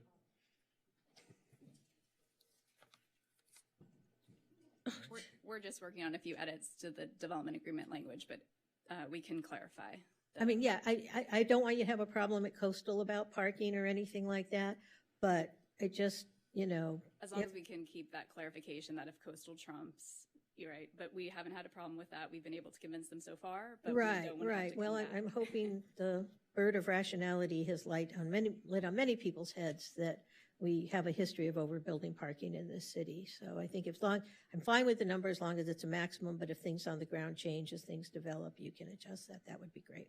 Great. Thank you. Is that your last question? That is my last question. So do we have any other questions? Councilmember Park? I just had silly questions. Oh, that's okay. No, one of the things that we talked about was schools. And I saw something youth, but it wasn't very specific. We talked about, I saw it said about public schools and field trips. And, you know, there's a lot of schools in Santa Monica, not just public schools. And I used my kids' school as an example because they literally could walk to the museum. And so there will be opportunities for other schools in Santa Monica to have field trips and what have you to the museum. And there'll be days set aside for other Santa Monica schools to have their opportunities to. Yeah, I mean, we've got 52 Mondays a year, right? So. Well, I mean, so it's going to be, there's going to be dedicated days, there's going to be, it's just because I mean, maybe I missed that because I only saw Santa Monica public schools. You're correct. That's what we initially proposed. If we just say Santa Monica schools. I think it would be nice if you just said Santa Monica schools, because St. Monica's is walking distance to the museum, and I know that they walk to the fire station and to the police station for field trips. I know they walk to the pier for field trips, and so I think it would be amazing if other schools in Santa Monica also have the opportunity to have field trips. I understand. And I haven't seen the public school limitation. It said Santa Monica Public School. No, I'm saying I've not seen it in other documents that reflect access to schools. So does anyone have an objection to changing it to schools from public schools? What, I mean, if you just say Santa Monica schools and just take out the public, No, that's what I was suggesting. There just be Santa Monica schools. But then my question is there any legal reason to specify public schools? So that's an easy change. You strike out one word. Thank you. Assuming that you agree. Yeah, I think the clarification that I was just given was, it was not to say that other schools weren't allowed. It was that we were going to fund the transportation for the public schools. Well, I mean, I'm sure private schools can probably pay for it. That's the clarification. It wasn't supposed to eliminate. Walking, well, St. Monica's can walk. Right, no, I'm joking. But I'm just saying. Right. They just need, I'm trying to just get them the opportunity to be able to go on. Yes, so. No. Or maybe you can take out the transport. I don't know. I'm not trying to tell you what to do. I'm just trying to get them to be able to go. So I think we have a motion to include all schools in the access program, but only public schools in the providing transportation program. So is that something that's good for you, Mr. Worth? That works for us. And are there any objections to that on the dais? I'm fine with that. So you're fine with that? Mm-hmm. Anything else? I think that was it. Okay. Well, I think then now. Wait, I think there was one more thing too. I think we talked about. One other thing too. We were talking about potential community events. We did. Yeah, I think one thing that we spoke about with some other council members was allowing an additional day per month for the rooftop to be closed for a nonprofit, Santa Monica-based nonprofit event. That's one of the things that was discussed in some of the meetings. And was that acceptable to you? Yeah, I think right now there's 6 closure dates, and we were talking about adding a 7th that had to be only used by a nonprofit in Santa Monica. Yeah, no, so 6 closure dates a month. I'm sorry. Okay, and then now that would be 7 closure dates, but I just want to make sure, excuse me. 5 going to 6. Sorry, not 5 6. going to 6, and is that but 1 a month? Does that work for you? Yeah, just for nonprofits. Okay, and that seems to work for everybody. Go ahead. I was just going to say if 1 a month was too much, then it could be spread out. But if you're fine with 1 a month, we're fine. just thinking about taking away from what you're already giving back. to I education. mean, I appreciate it, if not. I think it works. Thank you. I may not find 12 a year that, are ready to do it, but I think it works to have it offered.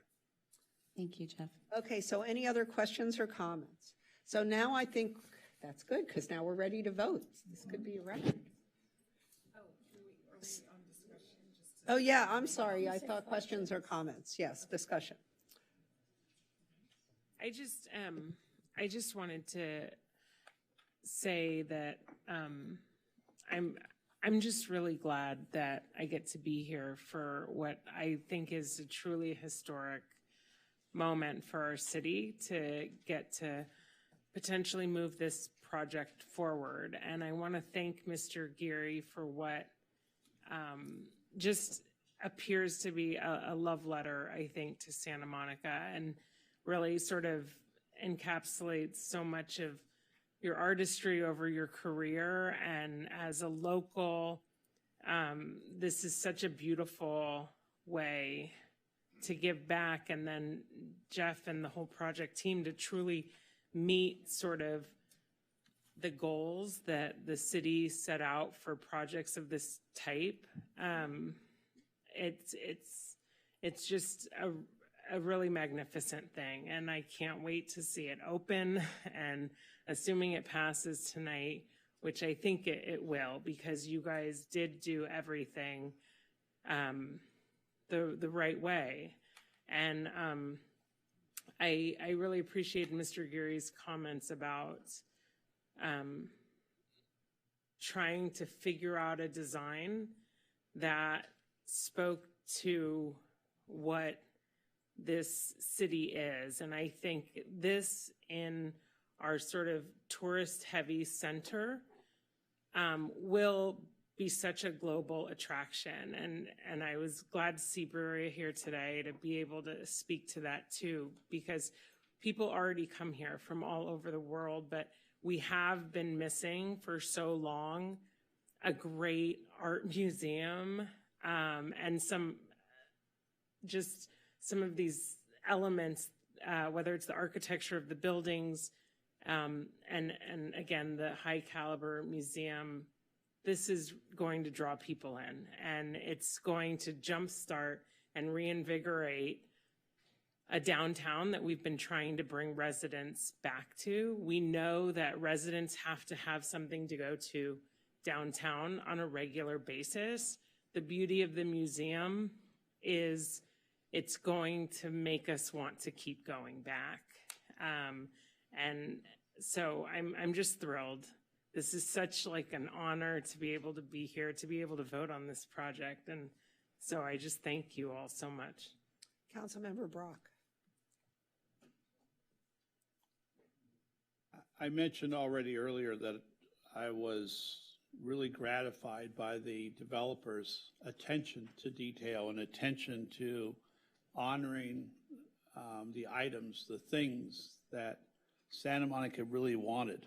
And I hope this is a catalyst for smart development throughout our city from now on. The fact that the affordable housing is mixed in, it's not separate, it's not being stigmatized. The fact that that is being done in thoughtful consideration of all the residents of the city, that is extraordinary. That's what I wish we had been seeing for years in the city. So, Jeff, I thank you for that.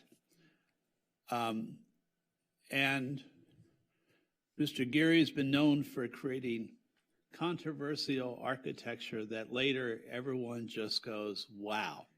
And yes, I've been to the Guggenheim in Bilbao and many of Frank's other projects and driven by his house many hundreds of times in Santa Monica. I love the creative vision that Frank Geary possesses. The fact that he, for decades now, in everything he's done, from chairs to buildings to everything, has been able to think outside the box and have a creativity that others may possess but don't really dare do. So, Frank, I thank you for doing throughout your career and expanding what an architect is thought of as being able to do, because your daring architecture allows other architects to also be daring in their lives. So yes, I am 100% for this project. I think it will spur other great projects in the city. And Frank, I hope you're not done designing in Santa Monica. Thank you so much. Councilmember Negrete. I think everybody's beautifully articulated how much we appreciate this project, and I don't want to belabor the yes vote tonight, but I just wanted to say that something I really appreciated was the open space. I live in an apartment, I grew up in one, and I'm really jealous of those that are going to have a really beautiful open space connected to their living space. And you really encapsulated everything we are, from art, culture, to people. We are diverse in so many ways in Santa Monica. So thank you for giving us this project. And so now, if nobody else has anything to say, we're going to move to voting. But I have one favor to ask, because a couple people on the dais have brought this up. Before we leave, after we vote, and I'm assuming this will pass, can we all get a picture with you and the design right up here, please? And you too, Jeff. Yeah. You can stand to the side. Thank you. So, I assume, and I'm turning to the city attorney because we were discussing making motions more compact, but is this as compact as we can get it? You may make a motion to approve the item as recommended with the changes that were discussed tonight. But wait, no, we have to do the sequence, stuff like that, don't we? We don't. You can take it all together if you'd like. You may. Amen. Yeah, I'm with you. Wait. Yes? This is one we don't want to mess up. I just want to make sure. Any one council member could ask to divide the question and consider something separately, Oh, but okay, legally you unless can there's consider an everything objection. together. Yes. Does anybody object to considering this matter in one motion? No, I move the staff recommendation with the adjustments and amendments that have been discussed here tonight. I second. Oh. Okay, so push your buttons. Moved by Davis, seconded by McCowan, and let's have a roll call vote. Councilmember Brock, Yes. Mayor Pro Tem McCowan. Yes. Councilmember Negrete, Yes. Councilmember Davis. Yes. Councilmember Parra, Yes. and Mayor Himmelrich. Yes, and that passes 6-0, and now everybody can clap. Ready?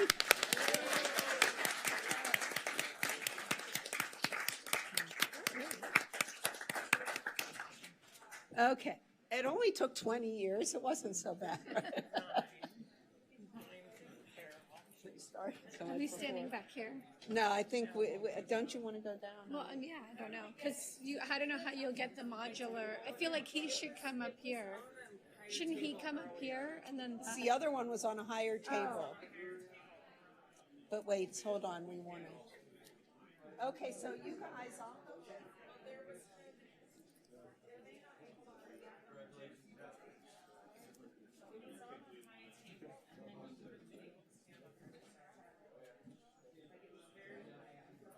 Can we lift it and put it? Can we put it right here?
it morphed, I think, it just, yeah. Because it wasn't totally, the numbers were going over a hundred.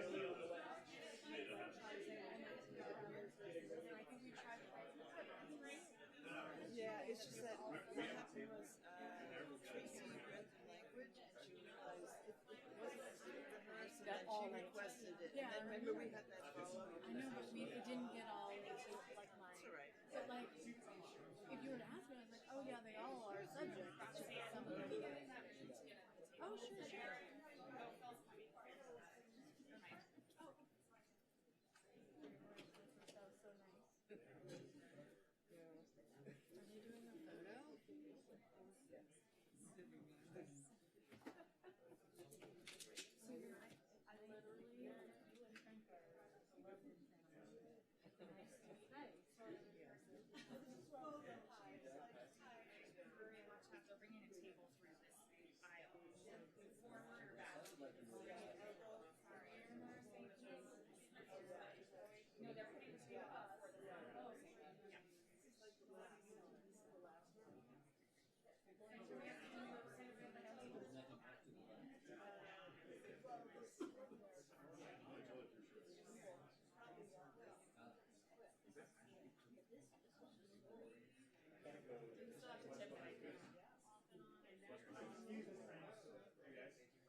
And when Mayor Marvel comes back, opening on the fair.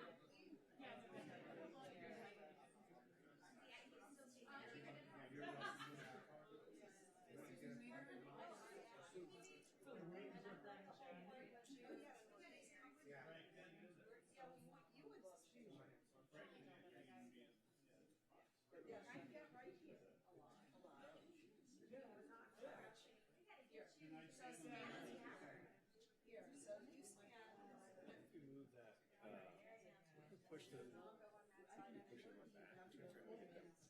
You know what you can do? Let's do that. If you push the back one, we're gonna get some space so all people can stand down. You sure? No, I was gonna get you from the right. I'm sorry. The room?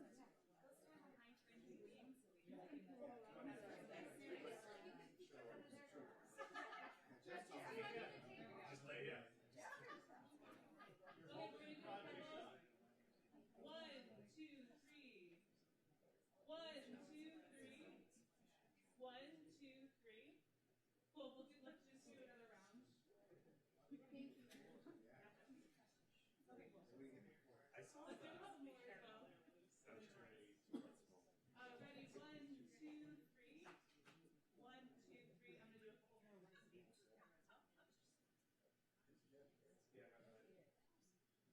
One, two, three, smile. Great. Awesome. Thank you.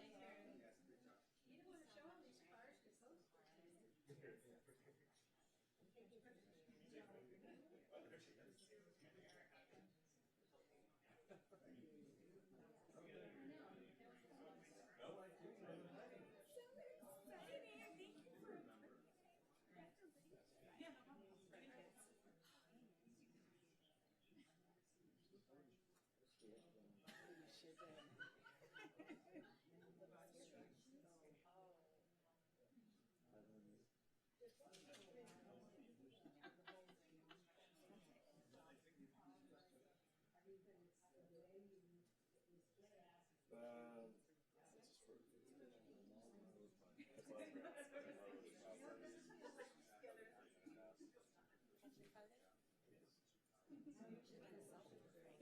Actually, I have one with Frank when we did the first public meeting. More than it was when we first tried to get it approved. It's more than a year ago.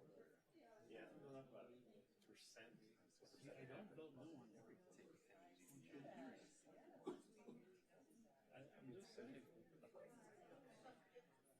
I wouldn't expect a lot more coming through like this.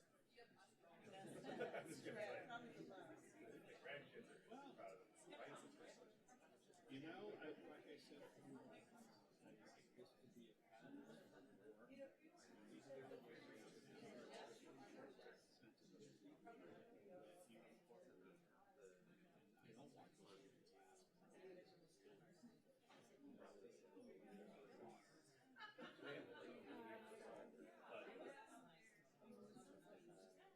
Yeah. I think we want to traumatize them right now. I think with this path, we can force stuff. So it's much easier. I get this process. I get this process. The context section myself, then trying to undo what we do this. Well, I mean, actually, the next step. Yeah, no, the next step is the plans for this thing. We have a Olympics. We're not going to wait for coastal. Keep it strong. Those two stuff. I just want money. Well, they just got canceled. Ready to go? Just yeah. We're just still wanted to show. And thank you.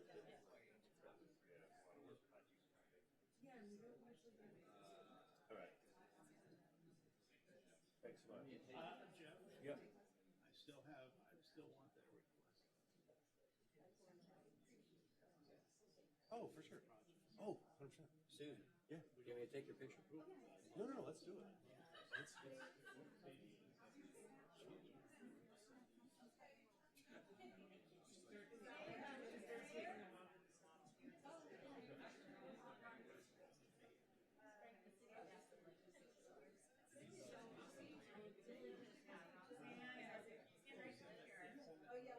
We're in the meeting.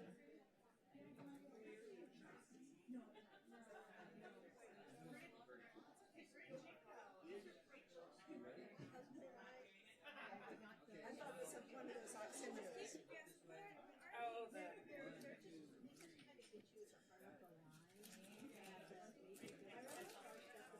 Okay, city council, everybody else can party, but we have a little more to do.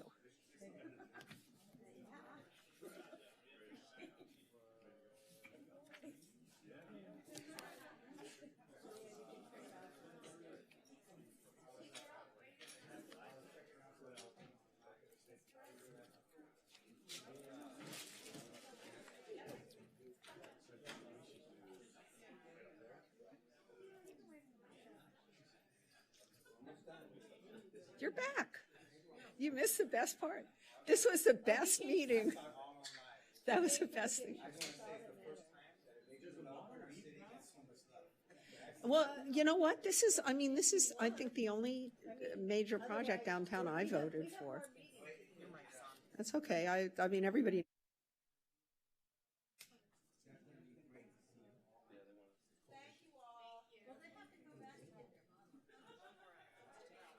Oh, there's Lana. Okay. No, just wait. Okay, Mayor, are we ready? Lana's over here. She's up here.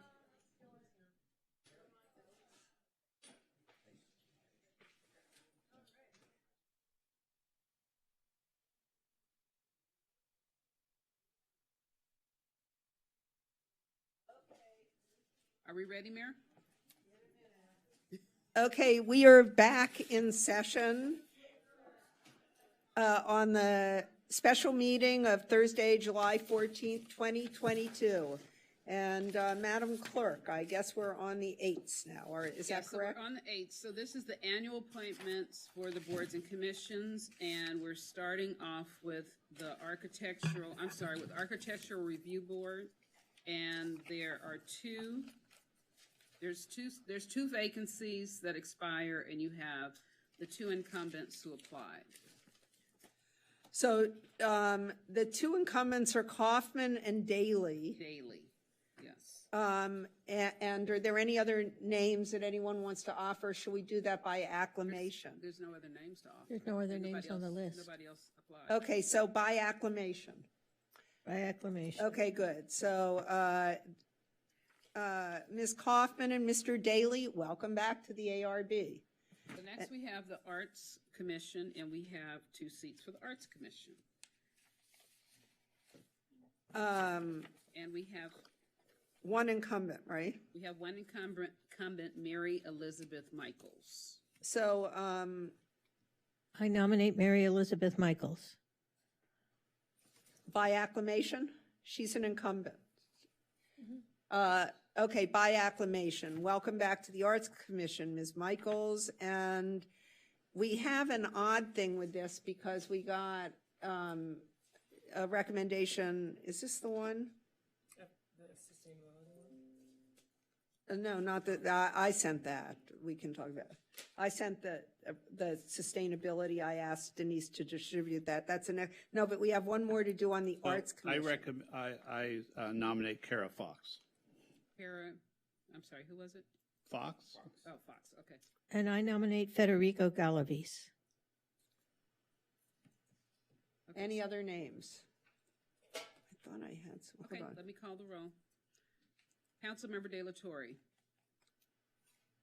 And I'm sorry, it's Fox. The two names are Fox and Galavias. Galavis. Yeah, Fox and Michaels?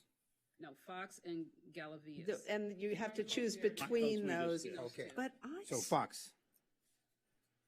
Councilmember Brock. Fox. Mayor Pro Tem McCowen. Galavis.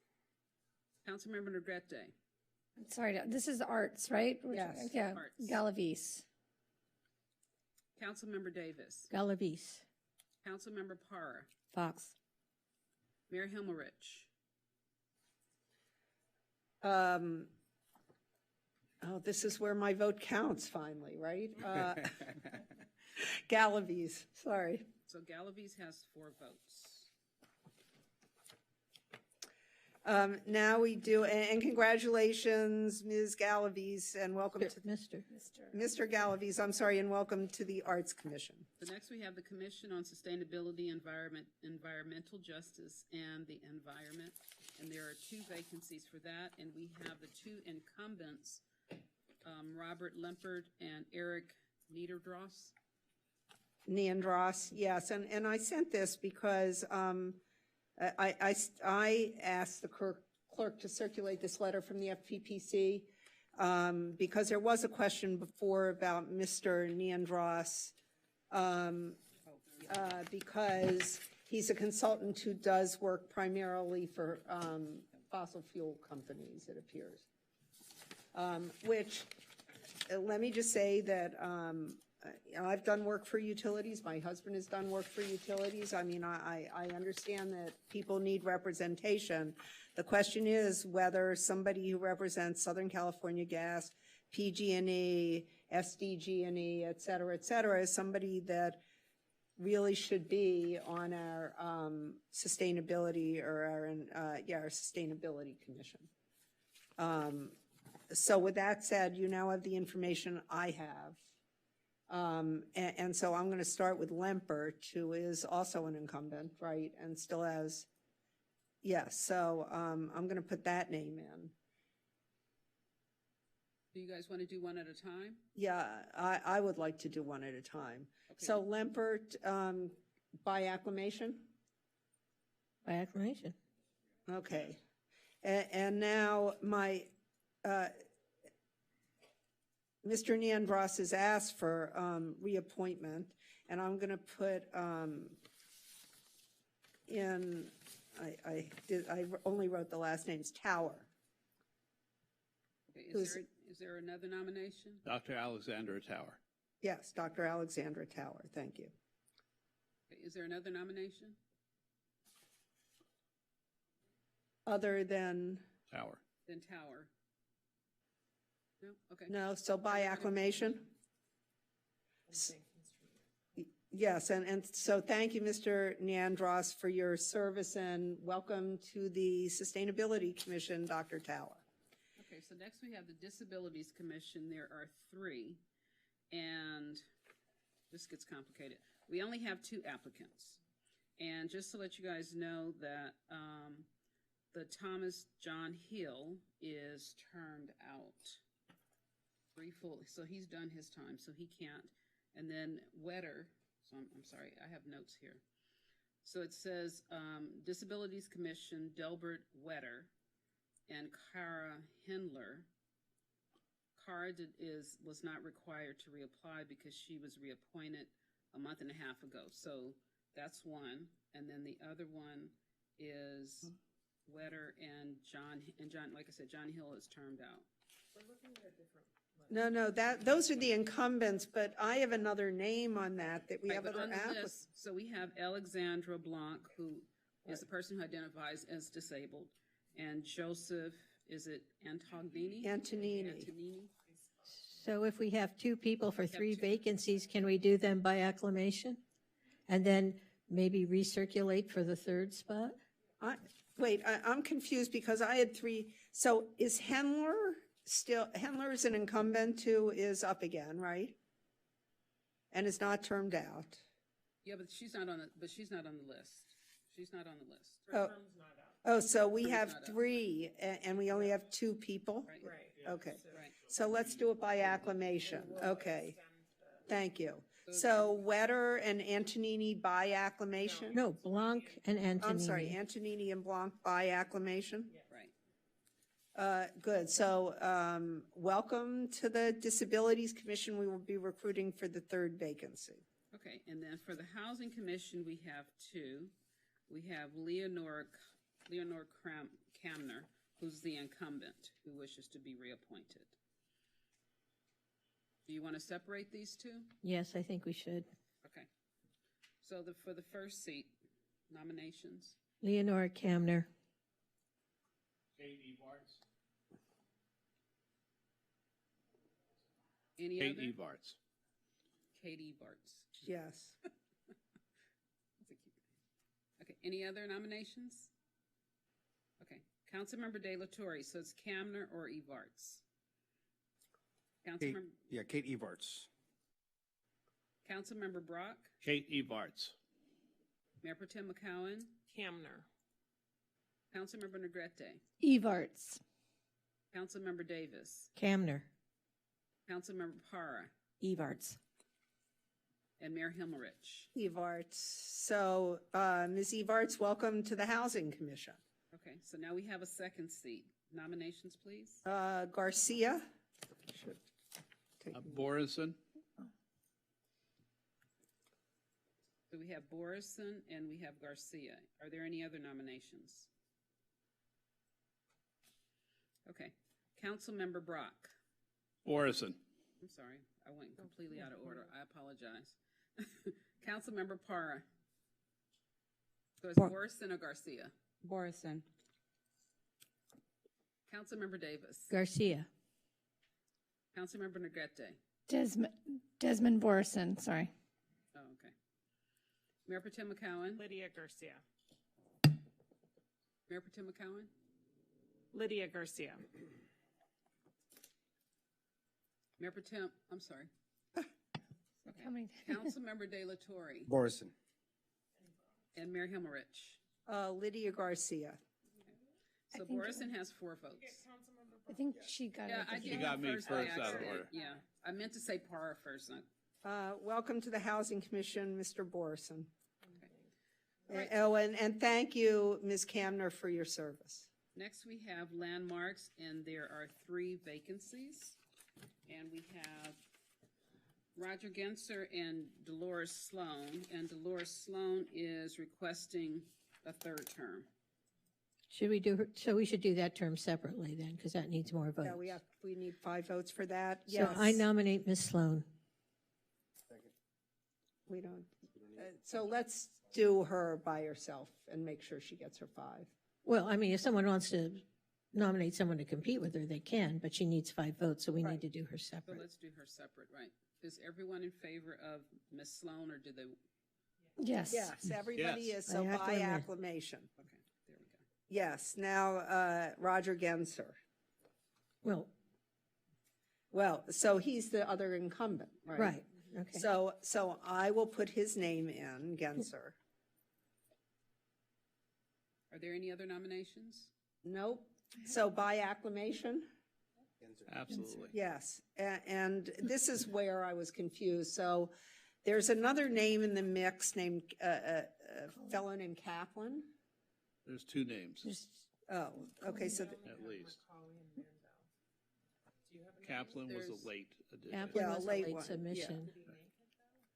Okay, so now we Can I ask a question? It's my understanding, Ms. Anderson Warren, that even though someone submits an application late, we can still vote to put them on a they commission. can still be considered, yes. Right. I mean, we've actually done that in the past with people who've literally, yes, done it like here, yeah. I nominate Bacali. Kaplan.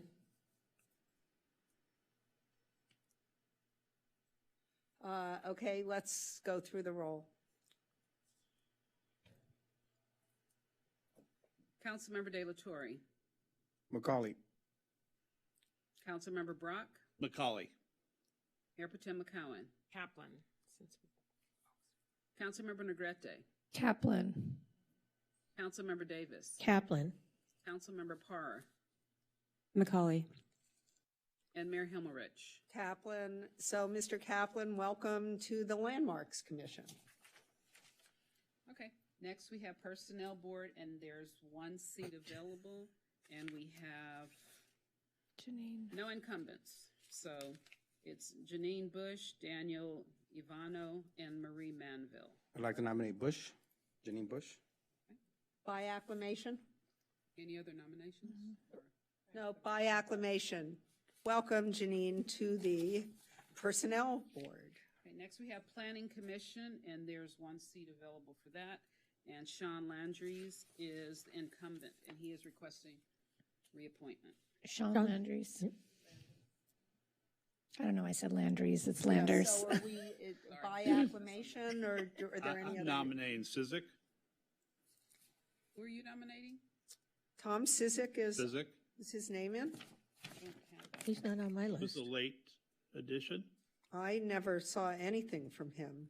Did we ever? See Josh Hamilton, Marie Manville, Sean Landers. No, so He what? was he's on the website. Not where I saw it. Okay, hold on. I saw Hamilton, Denise. Manville, and Landers. Yeah, I only have the 3. Josh? Sizik, It's not on the list. Not there. okay, he talked to Assistant City Clerk and she said he had got in on time.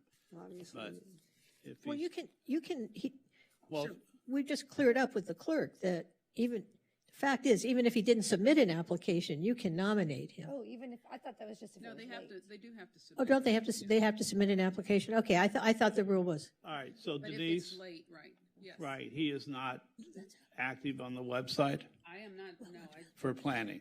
not for planning. Okay.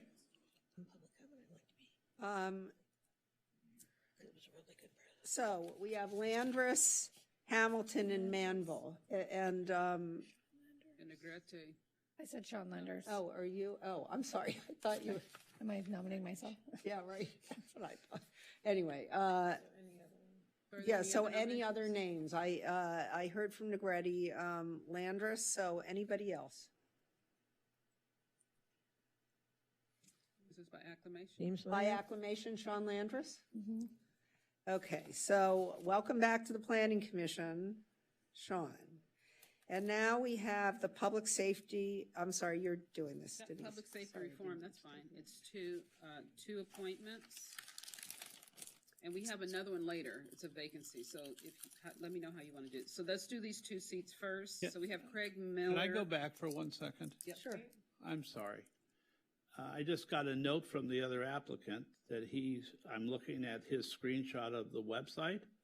It says Josh Hamilton, Marie Manville, Sean Landris, and Tom Sizik late submission.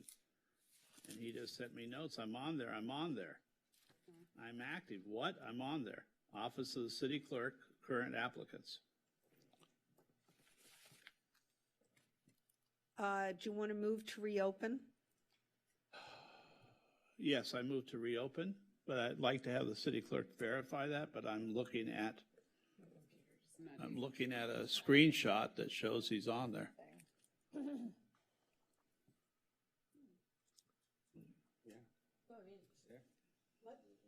City manager. Why don't we just vote? We have Landris and we have Sizik. Well, we could just vote, right, if he's said that he, Yeah, I'm trying to see if, I don't know, I just, Can we say anything on the candidates? Is that No, okay? we don't talk We about don't talk on the them. candidates, no? That would be Counsel. rude. By the way, we did verify that that an applicant must submit an application that must be timely to be considered. Must be timely? why do we get the list and it says late application? yeah, we've done that before. We just appointed a landmarks commissioner who was a late applicant. Yeah, I mean, we've done that. We just had the resolution for the boards and commissions approved January 11th, 2022. So this is what's written into that resolution. Oh, so this could be new. This could be new. Because I know in the past, we've literally had people come in and say, I'd like to be appointed. And we've put them on commissions or submit their application that day. And the last appointment we did, which was after January, we would get the list and it says late applicant, but we still vote on them. So I don't. Yeah, it looks like we've this is changed the after rules. that, So if we Okay, so. Well, there's a resolution. So then So- Tom Sizik cannot be considered, so Sean Landris stays. Right, but Correct? But then we do need to go back and redo that landmarks commission. Well, no, I think what does timely, I mean, does timely necessarily mean by the original yeah. Okay, let's move on to something where No, we don't have no, we're late. just reading both of them, so just to let you know, I'm looking at the online, both of them submitted on the 11th. They both submitted on July 11th. Who are we talking about? John? The landmarks For commissioner for and the Kaplan planning and commission. for Kaplan and for Sissick, is that who it is? Yes. Yes. Sissick, right, they both submitted on the 11th. And So- I think the deadline was the 8th.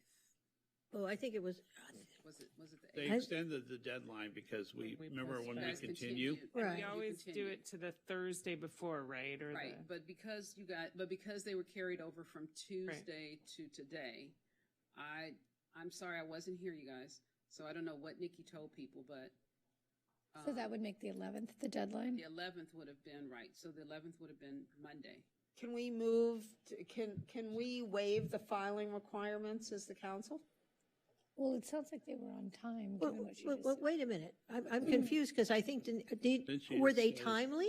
If July 11th was timely? Yeah, it appears as though they're both timely. I'll just read it in there. What it says is that the deadline for submission of applications shall not be less than 15 days prior to the end of the term. What?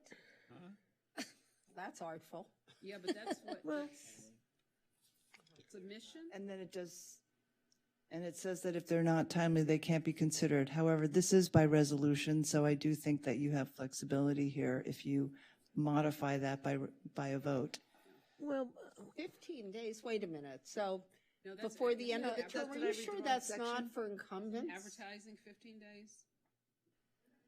I don't think it's submission. I thought this was gonna be a Unfortunately, that's the way it's written, but maybe this is not what was intended. It says the deadline for submission of applications shall not be less than 15 days prior to the end of the term. Oh, the end So of the that's when the term. term That's ends. for Only be for publishing incumbents. the Right. opening. So the No, end that's of for the term publishing the opening. was in June. Yeah. June 30th was the term. We kept pushing it, so this is a whole different situation. I think based on your definition, the 11th was a timely correct. submission. But again, it was adopted by resolution, so you I have move we flexibility. deem applications submitted on July 11th timely for the purposes of our vote.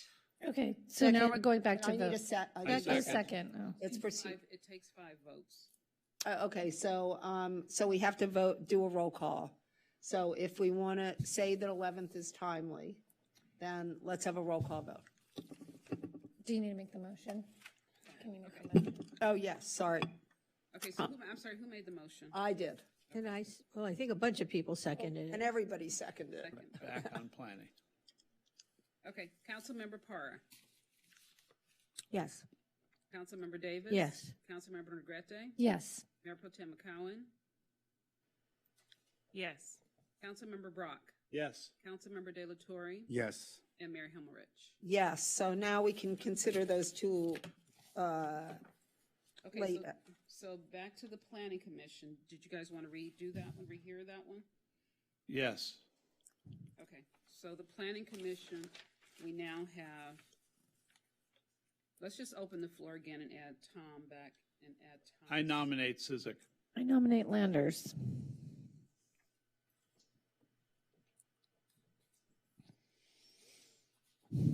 Okay, let's do this again. Councilmember De La Torre. Tom Cizik. Councilmember Brock. Tom Cizik. Mayor Pro Tem McCowen. Sean Landris. Councilmember Negrete. Sean Landers. Councilmember Davis. Landris. Councilmember Parr. Cizik. And Mayor Himmelrich. Landris.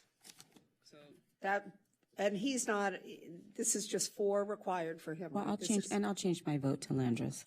He is an incumbent, yeah, so, he is yeah. an incumbent. I'll change my vote also. Yeah, me too. Might as well. So by acclamation, welcome back for a second time to this Planning Commission, Mr. Landris.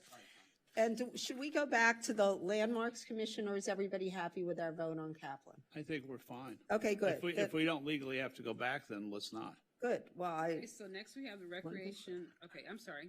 Now we're onto the public safety reform, and it's 2 seats. Yeah, 2 seats. And we have Craig Miller and Joseph Palazzo, is that his name? Palazzolo. Lozolo. Those are the 2 incumbents. And we have 2 seats? We have 2 seats. And then we have a 3rd seat later, correct? That's later. That's So for I'm going to vacancy. say Miller. Joseph Palazzolo. Palazzolo. I only have the names I'm voting on. Well, why don't we do the, Well, we could separate them so- instead of pitting incumbents. Oh, I see. Oh, I didn't mean to do that then. Sorry. I'm sorry. These are what- 2 seats. Do you I want to missed- reappoint the 2? Right, yes, We let's have just two reappoint. appoint the two incumbents. incumbents? Do you want to reappoint the 2 incumbents? Okay, and if we want to reappoint the 2 incumbents, we can do it by acclamation. Great. Is everyone Aye. in favor? Yes. Yes. Okay, do you guys want to go ahead and do the vacancy now as well, since we're on that one? Or do you Sure. want to finish the annuals? Do the vacancy. Yeah, we should do the vacancy on this. Okay, so we have 1 vacant seat for the public safety. And it, yeah, it's an unscheduled vacancy. It ends in 2024. And I open it up for nominations. Brian- Michelle Wittig. Brian Stead Stroud. Okay, so Paul I'm Winnemore. sorry, hold on. Mayor, you said Michelle Whittick Yes. and Councilmember Davis? Brian Stead Stroud. Okay, and Councilmember Brock. Paul Winnemore. Let me go through. So it's Stead Shroud, Whittemore, or Whittick, okay? Councilmember Parr, Winnemore. Councilmember Davis, Stead Stroud. Councilmember Negrete, Winnemore. Sorry, Winnemore. Mayor Pro Tem McCowen, Stead Stroud. Councilmember Brock, Winnemore. Councilmember De La Torre, Wittig. and Mayor Himmelrich. Wittig. So we have 2, 2, and 2, is that right? No, 2, 2, and 3. 2, 2, and 3. 2 and They'll go to a second round. 2 and 3. Yeah. Okay, so let's do a second round. Okay, nominations? Winnemore. Brian Stead Stroud. Any others? Okay. Councilmember De La Torre. So it's Stead Stroud or Winnemore are the options. Winnemore. Councilmember Brock, Winnemore. Mayor Pro Tem McCowen, Stead Stroud. Councilmember Negrete, Paul Winnemore. Councilmember Davis, Sted Stroud. Councilmember Para, Winmore. Mayor Himmelrich. Well, I can count Winnemore. Is anyone changing their votes? So Whittemore gets that one. I'll change my vote. One or more. Okay, so next we're going to Recreation and Parks. We have 2 seats available for 2 vacancies for that. And we have Andrew Gomez and John Cyrus Smith. And they're both incumbents? They're both incumbents. By Yes. acclamation? Absolutely. Yeah. By acclamation. Now, don't we have a special since, We do, we have a that's vacancy. Yes, we do. We have so a should we do that vacancy next? For that one, sure, we can do that one next. And that's for Marcy Kaplan's seat. Oh, right. Okay, let's open it to nominations. Sean Besser. Stephen Johnson. It's a partial The term. others? It's the partial term. Okay, so it's Besser and Johnson are the options. Councilmember Para, Johnson. Councilmember Davis, Besser. Councilmember Negrete, Stephen Johnson. Mayor Pro Tem McCowen, Sean Besser. Councilmember Brock, Stephen Johnson. Councilmember De La Torre, Johnson. Mayor Himmelrich. Johnson. Okay, so Johnson gets the partial. So, yes, so welcome to Rec and Parks, Mr. Johnson. So now we're going to do the library board. We have 2 vacancies for the library board, and we have Judith Meister as the incumbent. So Judith Meister by acclamation? Mm-hmm. Yes, so Judith Meister by acclamation. And now let's hear nominations. Dana Newman? Oh, No, go ahead. I said Dana Newman. Relinda Harvey Smith. Any other nominations? So we have Harvey Smith and Newman. Councilmember Para, Newman.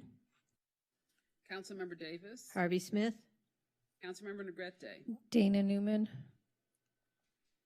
Mayor Pro Tem McCowen, Raylinda Harvey Smith. Councilmember Brock, Dana Newman. Councilmember De La Torre, Newman. and Mayor Himmelrich. Harvey Smith. Okay, Split. so Newman received 4 votes. And I'll change my vote to Newman. Okay. All right, we're almost done, you guys. Okay. Santa Monica Travel and Santa Tourism. Monica Travel and Tourism. We have 3 seats available. Darlene Evans is the only incumbent who's interested in reappointment. So should we do Evans by acclamation? No, not in this case. Okay. Okay, so I have an objection, so I'll put Evans' name in. Okay. Any other nominations? Karen Ginsburg? Anybody else? Okay. So it's Ginsburg and Evans are the choices. Councilmember Para, Ginsburg. Councilmember Davis, Evans. Councilmember Negrete, Evans. Mayor Pro Tem McCowen, Evans. Councilmember Brock, Karen Ginsburg. Councilmember De La Torre, Evans. Mayor Himmelrich. Evans. So Evans has 6. And now I'm going to put Karen Ginsburg's name in. Right, that's fine. Any other nominations? By acclamation? So Karen Ginsburg by acclamation, and now, More. Kara We have Snell. Judy Barker? Okay, well, we have 3 openings, right? yeah, but Yeah, this we is only the have last one one. left. This is the Okay, last so one. we have Judy Barker and we have Blade Snell. Any other nominations? Okay. Councilmember De La Torre, Can you repeat the 2 names? it's Barker or Blade Snell. Barker. Councilmember Brock, Barker. Mayor Pro Tem McCowen, Blade Snell. Councilmember Negrete, Blade Snell. Councilmember Davis, Blade Snell. Councilmember Para, Barker. Mayor Himmelrich. Blade Snell. So Blade Snell gets the 3rd appointment. And do we have another one coming up on this? Why did I think we did? I thought we did too, but. Okay, so next we have the new Human Services Commission. We have 9 seats available. We have 8 candidates. By acclamation. Is everybody good with appointing all? Yeah. Yeah. Well, so. But they have to go into different slots, right? Because So they're they for do- different, So what they'll do is they do it by lots. okay, right? that's fine. So, Okay, so. so we have an applicant who has applied for every commission. Maria Manville? Yes, without, It was on social services, I think. but when she got on social services, that was because there was no other applicant. And I really have a problem putting people on these boards and commissions who just want to be on a board and commission and haven't just apply to all of them without any special interest or avocation in the one they're applying for. And every other person on this list I know and I've met in the community, I believe. I've met her. She's an Elks Club member, and she's on the Salvation Army Advisory Board. But she's also a candidate for public office. What does that mean? She's a candidate for, I think, State Board of Equalization. Oh, she's not on the final. Yeah, she is. She's in she the is? runoff. Oh, she is? She's in Yeah. the runoff? Yes. So that's all I know about her. I've met her a couple of times on Zoom because of Salvation Army Advisory Board. So I know she wants to serve. Well, but I she'll like be Sue. disqualified if she's elected. But the other thing is for And I 5 like months. Sue.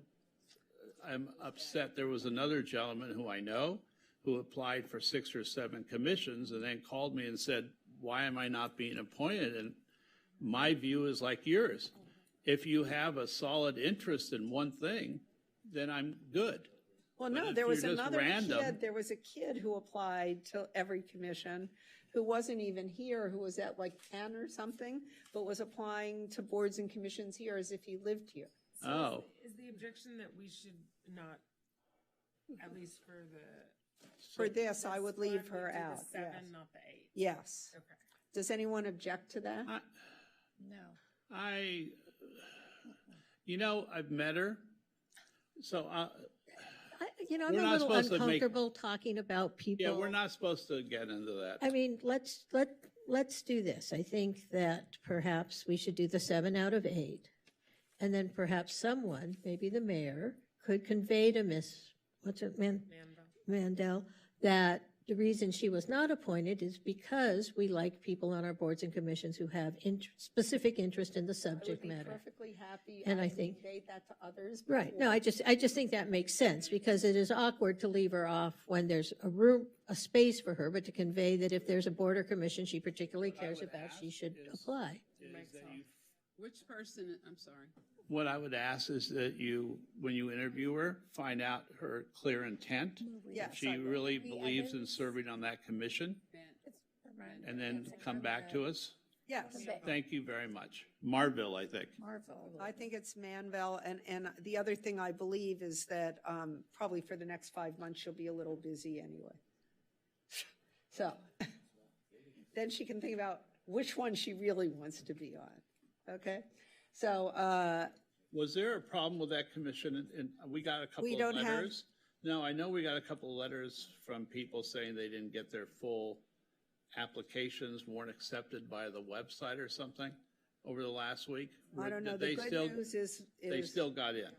I believe they did, and the good news is that we still have 2 openings, so, so they can, if for some reason it got messed up, they can reapply. So, And that raises a question because we do have this, I'm sorry to muck up the works, I know we all want to go home, but we do have this issue.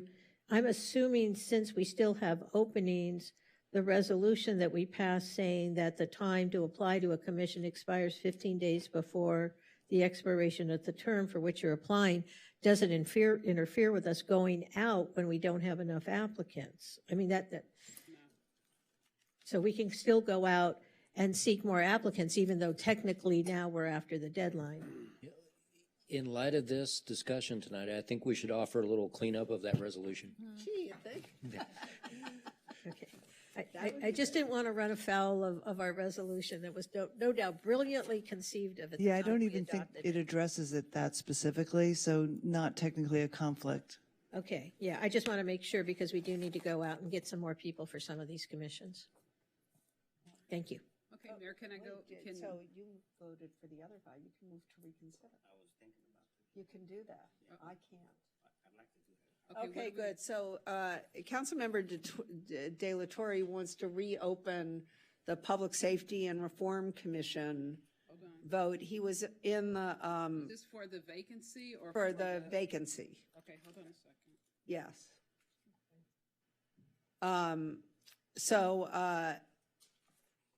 So for the vacancy, can we do the roll call again, please, I think?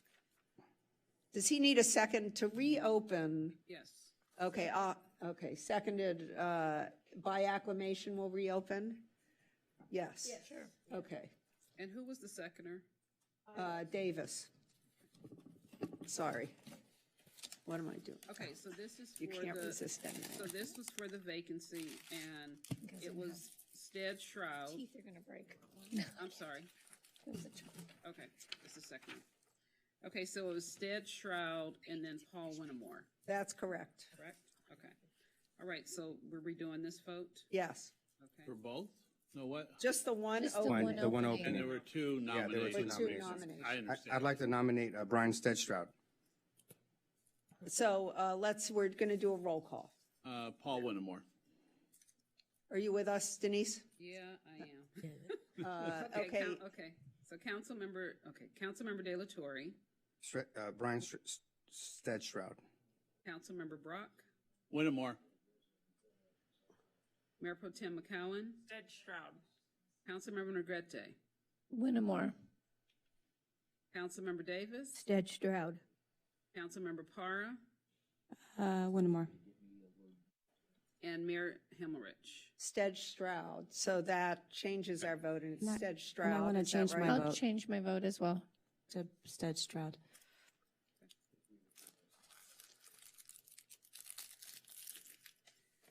Me too. You too? So does that finish? Okay, Okay, so now we're moving on to our last item, and it's request of Mayor Himmelrich that the city council allocate the $29,000 of annual bid funding and $18,000 of discretionary funds previously discussed at their May 24th, 2022 budget session. The funds include $10,000 to the West Side Coalition for their annual Martin Luther King Jr. celebration, $5,000 to the Santa Monica Little League to repair the scoreboard at Los Alamitos Park, and $3,000 to San Mo High for their bilingual graduation celebration. The motion is to officially allocate the funds that was inadvertently left off the agenda for the June 28th, 2022 council meeting. Oh, okay, where the fiscal 22-23 budget was adopted. so this was a cleanup. We already voted on this, thought and it it was wasn't in the budget. I thought it was. No, it wasn't in there, so we just have to do this so that we have formally voted on it. Right. We voted on it as an aside item, but not as part of the whole budget. So if we vote on it now, this will make our budget complete. So moved, or we, Second. Discussion? Sure, discuss. we already, okay. No, the name of the organization at Los Amigos Park is the Santa Monica Pony League, not Little League. Yeah, it's just written wrong. Okay, so, Which is let- important because they're two different organizations. yeah, so the $5,000 is actually to Santa Monica Pony League and not to Little League. And as restated and amended, yes, is that still your motion? Yes. And seconded by McCowen, is that right? So moved by Negretti, seconded by Trying to press it. McCowen. May we have a Can't press roll my call button. vote because it's money. Okay, Councilmember Para, Yes. I'm sorry, you guys, you won't be able to vote on this. Yeah, no pushing. Councilmember Davis? Yes. Councilmember Negrete? Yes. Mayor Pro Tem McCowen? Yes. Councilmember Brock? Yes. Councilmember De La Torre? Yes. And Mayor Himmelrich? Yes, so that passes unanimously. And so our next meeting is Tuesday, July 26th at 5:30 PM. The opening of our nomination period for our November election in Santa Monica is Monday, July 18th. The clerk will be doing a presentation at 10 a.m. in council chambers where we sit today. If you're going to be a candidate, you should come to the workshop. I will probably come to the workshop and answer questions if people want, and others are welcome to. But if you are a candidate, you should come to the workshop and pick up a packet. So, and be trained by our clerk on how to run for office. And I believe that that's all of our announcements. And again, we will see you again on Tuesday, July 26th at 5:30 at a regular meeting. Thank you all for joining us.